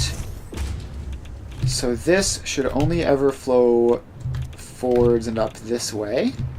And let's get another valve there just to make extra sure. Alright, so where else is it going? We're also going over to this machine, which has plenty. Alright, so now... Okay, what if we just loop this? Because this is technically a manifold. I thought it would be fine since we're nowhere near a full pipe. What if we just do that?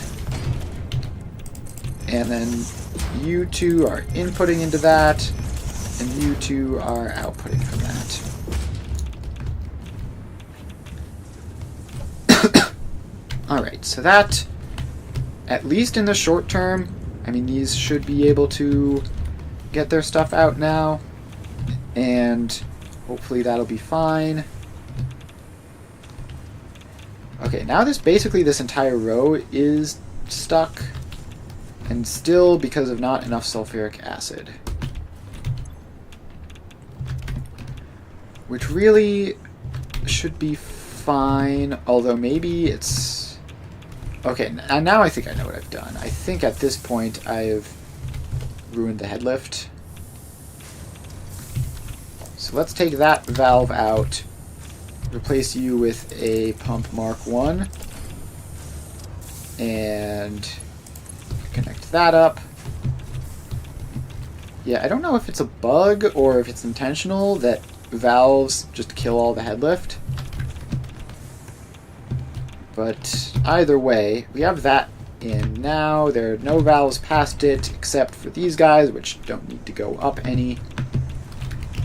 So we should be fine. And yeah, we see the sulfuric acid pouring in. That is all set. Alright, so that's all good.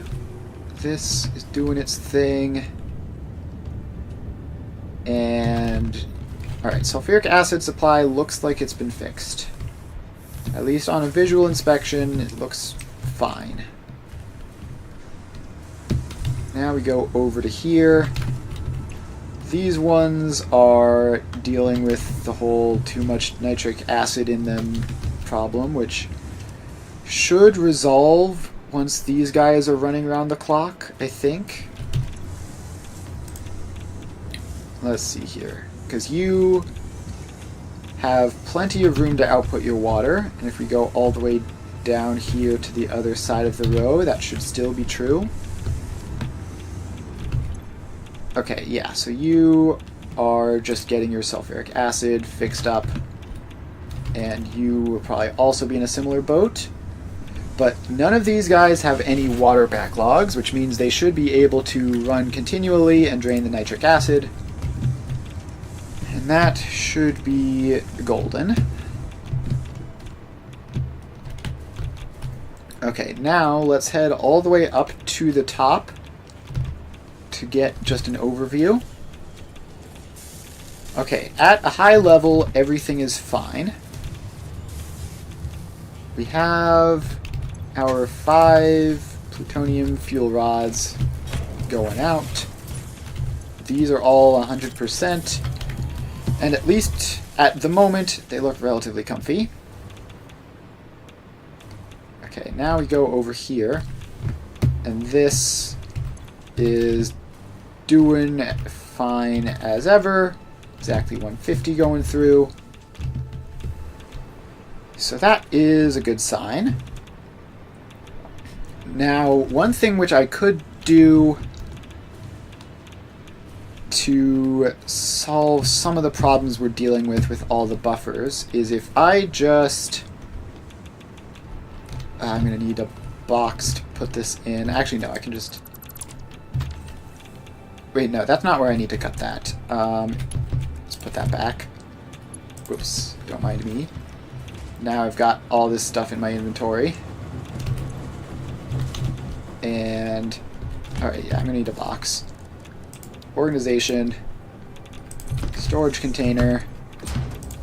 Nuclear waste in the box. Alright. So if I just go all the way back to here prior to the split, and I just chop that belt out,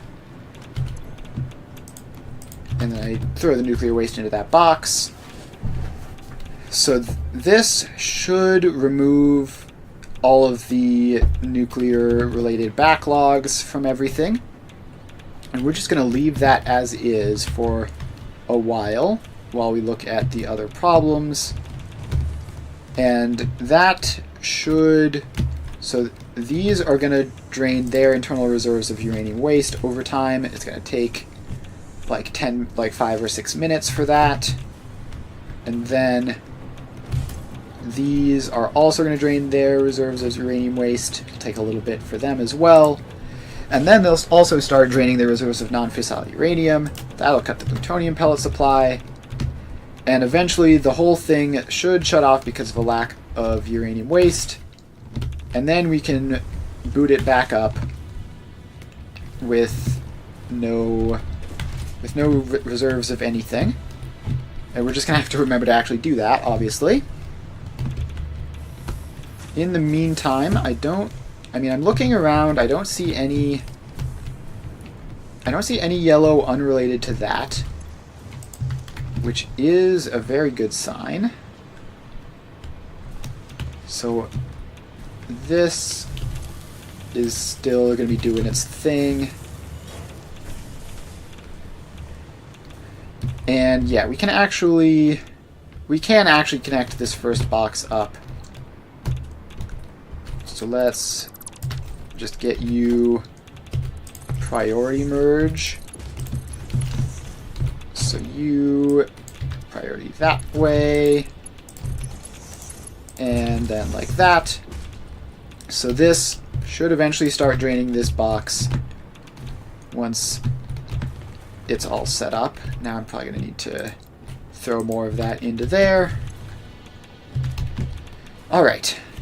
So that is everything that we need to do for that.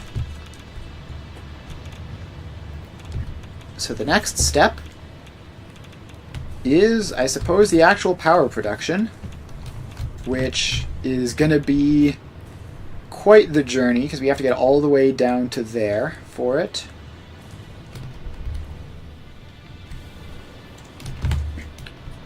So let's just grab our fuel rod belt and start moving.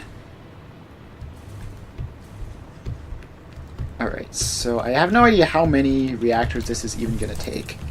It's only 5 per minute, but I think they probably last for quite a while, so who knows. Hopefully it's probably not going to be as many as the uranium power plant. It might be quite a significant number anyways. Alright, so we have those foundations in. Now let's bring the fuel rods along them. So this goes along here, and we can set this with the left any center overflow. Alright, so that is set up. Now we just bring this along here, and then we're going to drop it down a great distance. There we go. Alright, so now you are in this general area. You get a floor hole and a lift. And down we go. Alright. All the way down to here. Just classic 500 miles of Mark 1 lifts. Alright, just one more, and then you just sort of need to come off of that and down onto this foundation here. Alright, so now you're over this way. We need you to get all the way over to the power plants, or at least their approximate location. So over here. And alright, now we are here. This is close enough, probably. It's close enough that it'll have a good head start on making it the rest of the way. So now let's just head over here to the right of our uranium power plants and start working on the plutonium power plants. So we are going to need, first and foremost, we're going to need some foundation blocks. So this gets aligned in like that and just sort of goes over this way. So you have that. Next, we had a blueprint for nuclear inputs. Yes, we did. Alright, so we need you to go like this, but not quite. We need you to not auto-connect with all the uranium stuff, because you're going to be producing a different type of waste, which we're going to have to deal with differently. And let's just give you enough of a gap that it's clear you are your own separate thing. So just out to there. And then let's... Does that snap correctly? Yes, it does. So now let's make this whole giant area foundation blocked and put in a power plant, which we need you to... Gosh, let's see if I can remember. I think you're lined up like this. And I think you're just like one further back. Why do I not have power? I didn't realize I was that far away. Okay, you know, you're a little bit further back. Like there. Alright, so that is set up. Now let's get you connected to the power. And let's check. Plutonium fuel rod, burn rate of 0.1 per minute. So, if it's 0.1 per minute, and we have 5 per minute. Gosh, wait, is that accounting for the fact that it's max overclocked? If I take those out... Okay. Yeah, so we can actually check this for the ratios. So yeah, you're still showing as 0.2 per minute here, despite the fact that it's clearly 0.5. So you are 0.25 per minute with plutonium fuel rods. So let's 5 divided by 0.25 is 20. So we're going to need 20 reactors.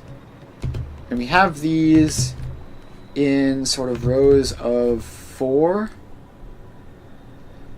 So if we have 20 reactors built into rows of 4, then that would be... This would go 5 across. Alright, that's not that bad. So we're making like a 5x4 grid here, where over here we had, what is this, like a 10x4 or something? Yeah, that looks like a 10x4 to me. And so this is a 5x4, so that all checks out. That makes sense. Now the question is, can we fit 5 of these guys next to each other? So we go nuclear inputs. And you auto-connect like that, I think. 3, 4, and 5. So this is basically what we're looking at here. So let's get all of these powered on. Like that. Alright, so then we put in our power plants, which need to line up. How do these need to line up? I have to get closer in to see what's going on here. So you line up like that and like that. Alright, so that is fine. We're going to need this whole thing to be foundationed in, which is going to require a lot of concrete. So let's start building all this stuff. Right, I remember concrete was like a major limiting factor for this back when we were doing the uranium. Alright, so this is going to snap in like that. And we don't have power coverage over most of this area because of how insanely huge it is. But we're going to just get this row of concrete built up for anything else. Alright, so that is set up. Now we need to go back here. We need to get back within range of these power guys. There's this weird little one-line gap in here that I'm not sure how it happened. So we're going to have to just fill that back in. And you just go all the way back to here. Alright.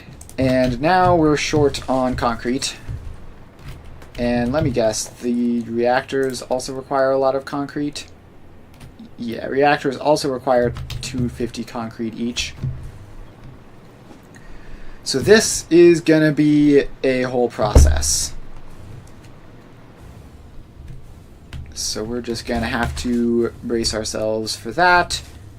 And I guess probably what I should do is I'm just going to grab concrete into my inventory, go back up and do some bug fixing, see if there are any issues, and then we can just build up the concrete over time. Alright, the fuel rods are starting to show up here, so that is a good sign.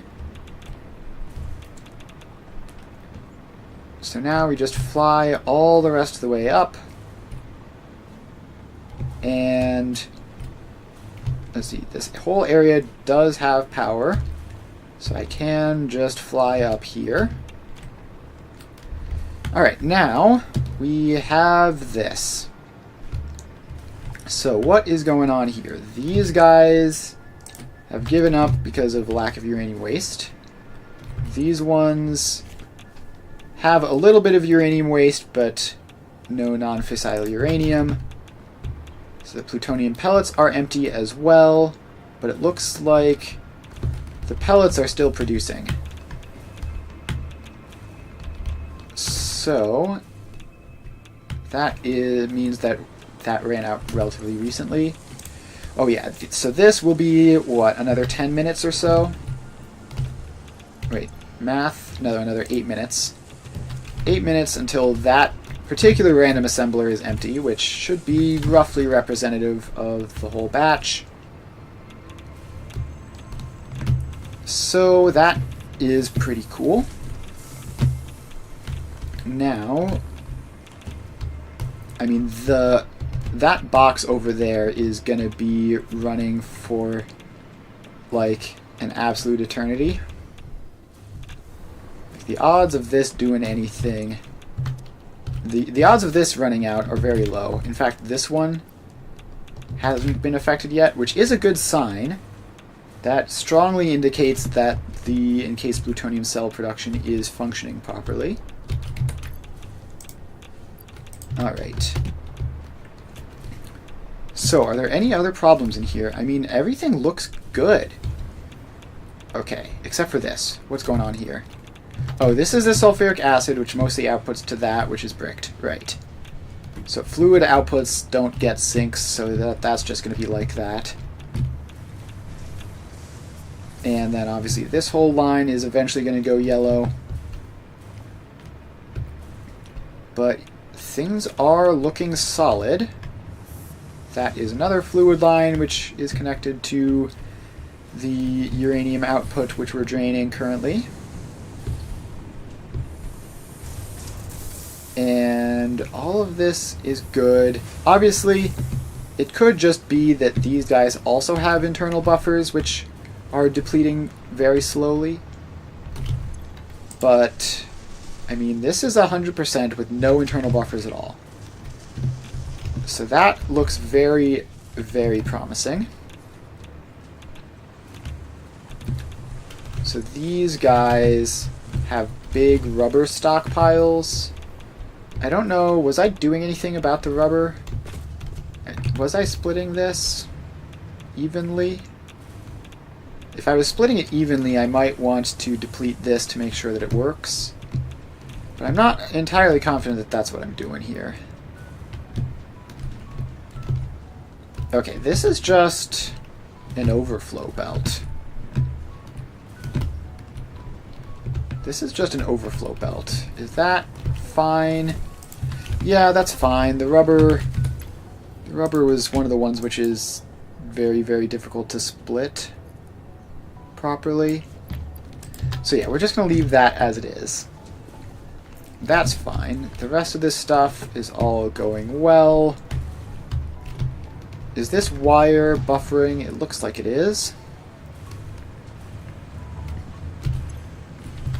Alright. No, this is actually nearly perfect. Alright, so at least on this side of things, I think this is definitely buffering. This Mark III belt.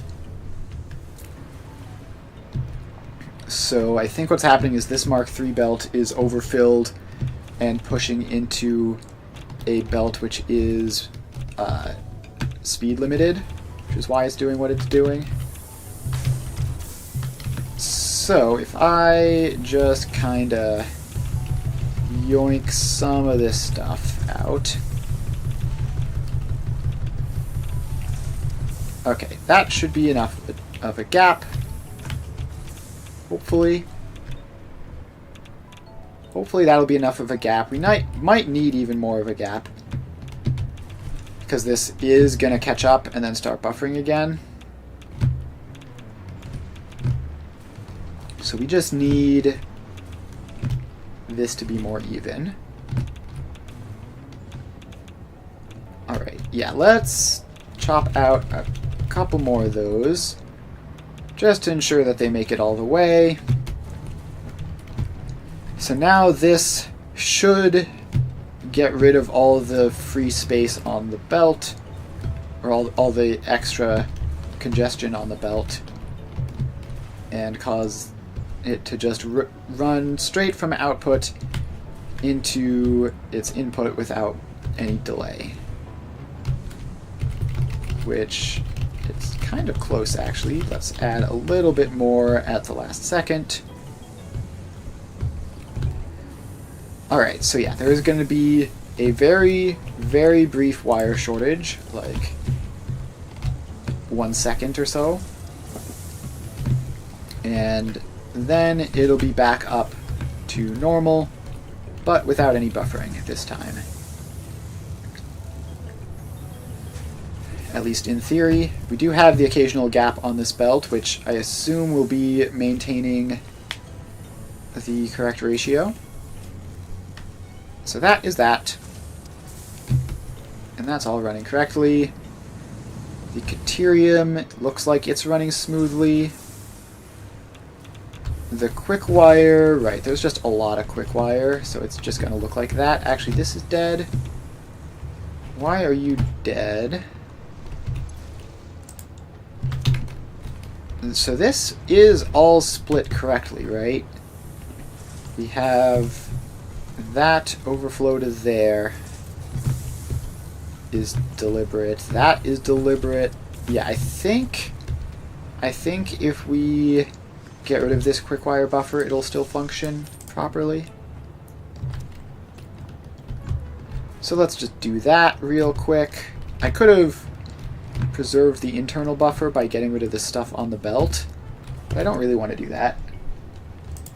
So this is going to, obviously all these random little things that we do cause microscopic delays elsewhere in the factory, which should quickly be papered over.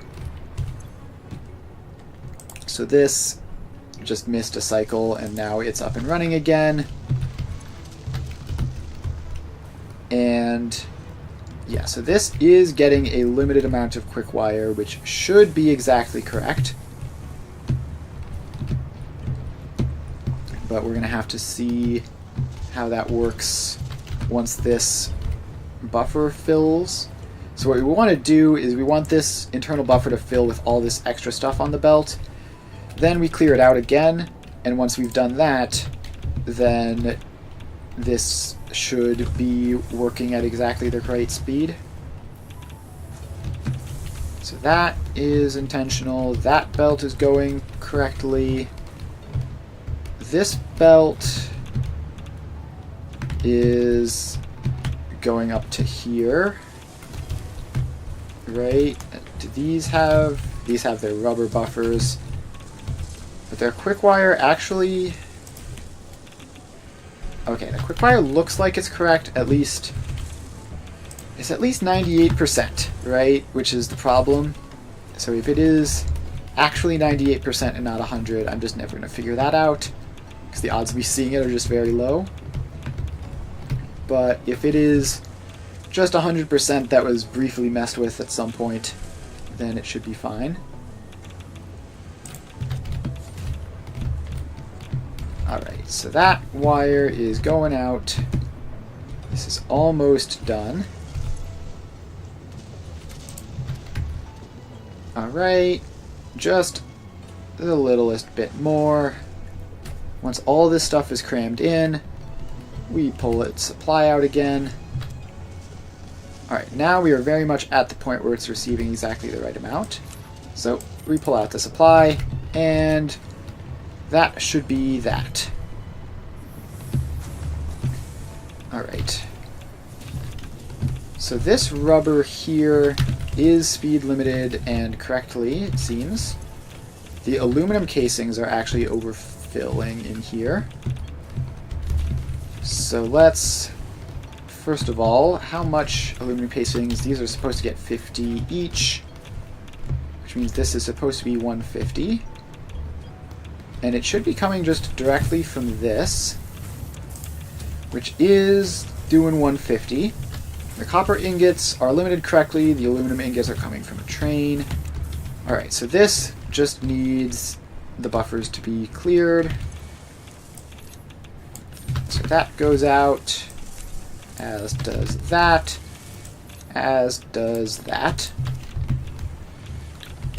And those should reset very quickly and be back to correct. There we go. So no more excess aluminum casings for you.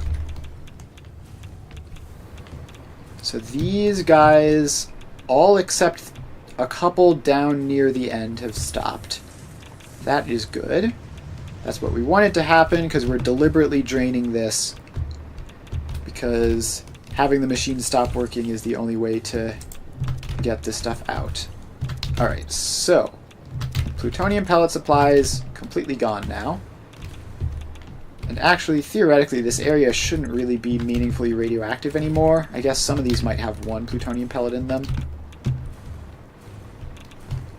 Alright.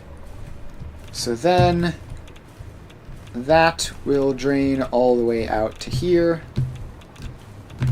And now this is supplying all of it. So if that's going out 150, each of these rows is going to take just over a minute. So that's 1, 2, 3, 4, 5, 6, 7, 8, 16, 24, 27, 27 stacks. So that's going to take like 45 minutes to clear out entirely. It's not a small amount of time, but it'll get there eventually. And then in the meantime... Okay, actually I have a better idea of how to clear that out. So all we need to do is just swap this merger. So priority medium center. So now even if this has plutonium cells, it'll still drain this supply. Oh, but then this one will just fill up. Yeah, so that would just cause this to oversaturate, so we can't actually do that. It's not going to make a difference. We'll just let it sit for an hour or so. It'll be fine. Okay, right. I was supposed to be filling my inventory with concrete, and I got completely distracted from that, which is okay. Alright, so now we have all of this is just waiting on me to reconnect that belt. And we're also just waiting on our concrete supplies. We've got a lot of it now. I guess I will head down and just try to fill in that entire floor. Alright, so we just head on over this way. Do a whole bunch of slide jumping. And now we're over here. And we just need to get all this floor filled in. That will be one of the largest portions of foundation demand. Then once the floor is in, then we get the input manifold sections. And then once the input manifold sections are in, we get the power plants. And then once the power plants are in, we get the water pumps. And then once the water is in, then we attach all of the stuff up. And then we will be done. So this is a whole giant process. We're not going to finish this today by any means. But we can get a good chunk of the way there. And I hope that rock isn't going to come close enough to be an issue. It doesn't look like it will. What even is that, terrain-wise? That's just a random islandy type thing on the edge of the map? Fair enough. Alright, so we just fill all this stuff in. And apparently we need to fill in one more row back here. Not sure. Oh, just to fill out the edge of everything. Alright, so that it goes back. And we had like the perfect amount of concrete. So that is all the area we're going to need for this. So next up, we get the input manifolds in. So we go... I hit the wrong button. Blueprints, nuclear inputs. Alright, you need to be in default build mode, so I can put you wherever you need to be. So you need to be lined up like that, right? No, you need to be lined up like this. And then you need to be over this way a bunch, but I'm not sure how much. So let's just get all the way back here and see if we can spot the alignment. Actually, we can just nudge this. We can just nudge this all the way here until it lines up. Alright. This would line up like this, maybe? How do you... Yeah, okay, so now that is perfectly aligned in that direction, and we just need to push it all the way back to be perfectly aligned in the other direction. So just hold forward for a little bit. And then the line should show up. There it is. Alright, so now we get that in. And now this can go to Blueprint Auto Connect mode. Wait, is this backwards? No, this is correct. That's what it looks like. Alright, cool. Worried I made a mistake there. Instead, my mistake was clearing this from my selection. There we go. 1, 2, 3, and 4, and 5. Alright, so that's another row of that in. Now we can connect power.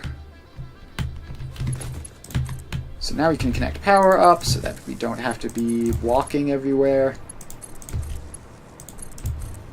So that just goes across like so.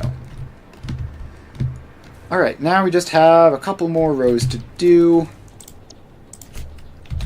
So we go back to this, and we need you to be lined up exactly like that, and then all the way back here.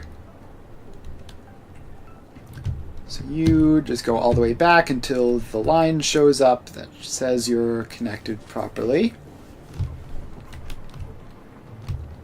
which should be somewhere, yeah, right there. Alright, so we get that one in, and then let's power that one up, and then get the last row in.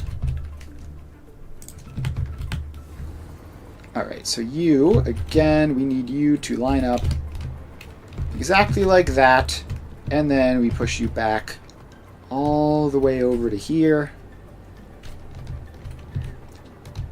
And you just keep on going until somewhere like that. Alright, so now we just connect these across, which hopefully we can just do from close enough back here that we can fly. Yeah, this works out much better. 4 and 5, so that's that row done. Now we need to get this power daisy chained along. So we just do this. And there we are. Alright, so now that row is in. We just have this last one to go, which we need to search for again. Nuclear inputs. And we just click all these in until it works. So now we have 3, 4, and 5 in that row. And for some reason, the first 2 didn't connect up. So let's get that through, like that. Alright. So that is all of them. So the next step would be the reactors. So we are going to start from this row and then just do this row by row. So you need to be... oh, you're backwards. Of course you are. You need to face that way. Line up like that. And like that. Alright, so now we can just get these in one at a time. I don't know why that like flickered on for a brief second but then vanished. Just want it to always be there. Alright, one more in this row. I tried to hold its position at the exact instant I flew in front of a power line and it got confused. There we go. Alright, so the first row has all the reactors built. And I guess we... okay, I guess we just keep moving on this. Because we still want that box back there to empty out. So this gets lined up like that, and like that. And in it goes. Alright, so then this is lined up correctly there. And now it's lined up correctly that way. Oh, cables are actually the shortage now. Right, I remember that now. It wasn't concrete that was the problem at all. It was the cables. Alright, well, I guess now that we have hit that limiting factor, we can just sort of leave this alone for a bit and check how's this power going. It's going fine. We have a lot of excess fuel units just sort of sitting around, and we're probably going to have the same thing on plutonium. We have all this. We might want to fix that. I think I'll do that once we have the plutonium up and running, because draining all these extra fuel units out might cause... well, it's definitely going to cause some amount of power decrease, which isn't ideal. How is our waste set up? So we have these first 2 which saturated, then we have these last ones which are... yeah, so these last ones are just doing what they're doing. This one hasn't even finished yet, and I mean, it's... okay, it's basically has. That one's basically done. And then this one will be starting up a little bit soon. But still, the majority of our waste storage hasn't even been touched. So that is a good sign. I wonder if I want to drain the waste. Did I accidentally pick any of that stuff up? No, I didn't. I wonder if I want to drain the waste. So what I could do is... I guess once we have the plutonium power up, we could... it would be very risky. It would be very risky to drain the waste. But what we could do is we could turn off the nuclear power plants, or at least... okay, we would only... technically, if we turn off like half of these, it would produce half as much waste, but the plutonium stuff would still use all of the waste. And so that would, over time, eventually drain so that we don't have any spare uranium waste. which might be appealing. I don't know if we're going to do that, and we're certainly not going to do it until the plutonium power is active and producing enough to compensate for missing half of our nuclear power. But I think that might be what we do. Okay, so now we're in this area, just looking for any signs of problems in here. This is the uranium power plant stuff, so I don't think there will be. I think the uranium power has been relatively stable. Actually, I might as well check. Are these machines at 100%? Yes, they are. They're at 100%, have been for a while. So that's all good. Now we go up to here, and this is all just chugging along. So the output here is at 100% as well. And we are just slowly waiting until this box is empty, which we're like halfway there. Let's grab a couple stacks of cable into our inventory, because apparently that is going to be absolutely crucial. So we can do that. And then what next? I don't want to go back down there to the nuclear stuff with only the 800 cable that I just pulled. So we're just going to be patrolling around here, looking for any issues, anything that we can make marginally better. It all looks good, though. Okay, these iron plates are backlogged, but that's inevitable because they're going into one of the things which has to be stuck. So yeah, nothing we can do about that. This has 185 plastic backlog. So I guess we can clear that out. And it's not going to cause any downstream problems because the downstream isn't doing anything. So that plastic backlog's been removed. This polymer resin doesn't seem like it's emptying. Yeah, this polymer resin should be going at 50.523, but it's taking a very, very long time. Oh wait, no, that is balanced. I don't know why I thought that was the output and this was the input. I just got very confused for a second. Just thinking incredibly dumb things which don't make any sense. Petroleum coke is chillin'. Am I seeing anything get sunk in here? It's entirely possible that some stuff gets sunk here. Okay, but this petroleum coke is backlog. Why is it split here? Oh right, this was, at one point I thought this was going to be going to somewhere else in addition to where it's going. I decided against that, but just didn't remove the splitter. Which is obviously totally fine. So are these machines... Yes, these machines are oversaturated on petroleum coke. So let's clear them out, just to ensure that everything is working fine.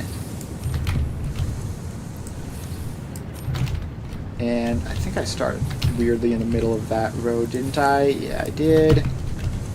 So now we go along this way, chop all these things out,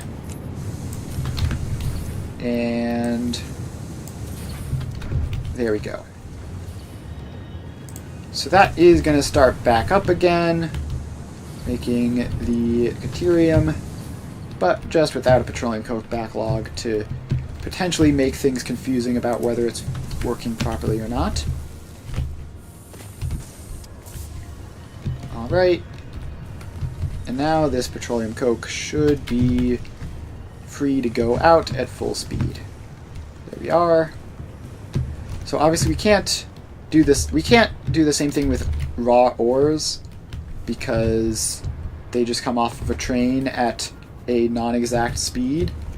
And I could do very, very complicated math to limit them to exactly the speed I want, but that is just way too much effort when it's not an issue at all. Okay, this is a random unrelated factory, but it seems to be working. Just scanning here, this is the thermal propulsion rockets, and they are also going at 100%. So that's neat. Good for them. Alright, I think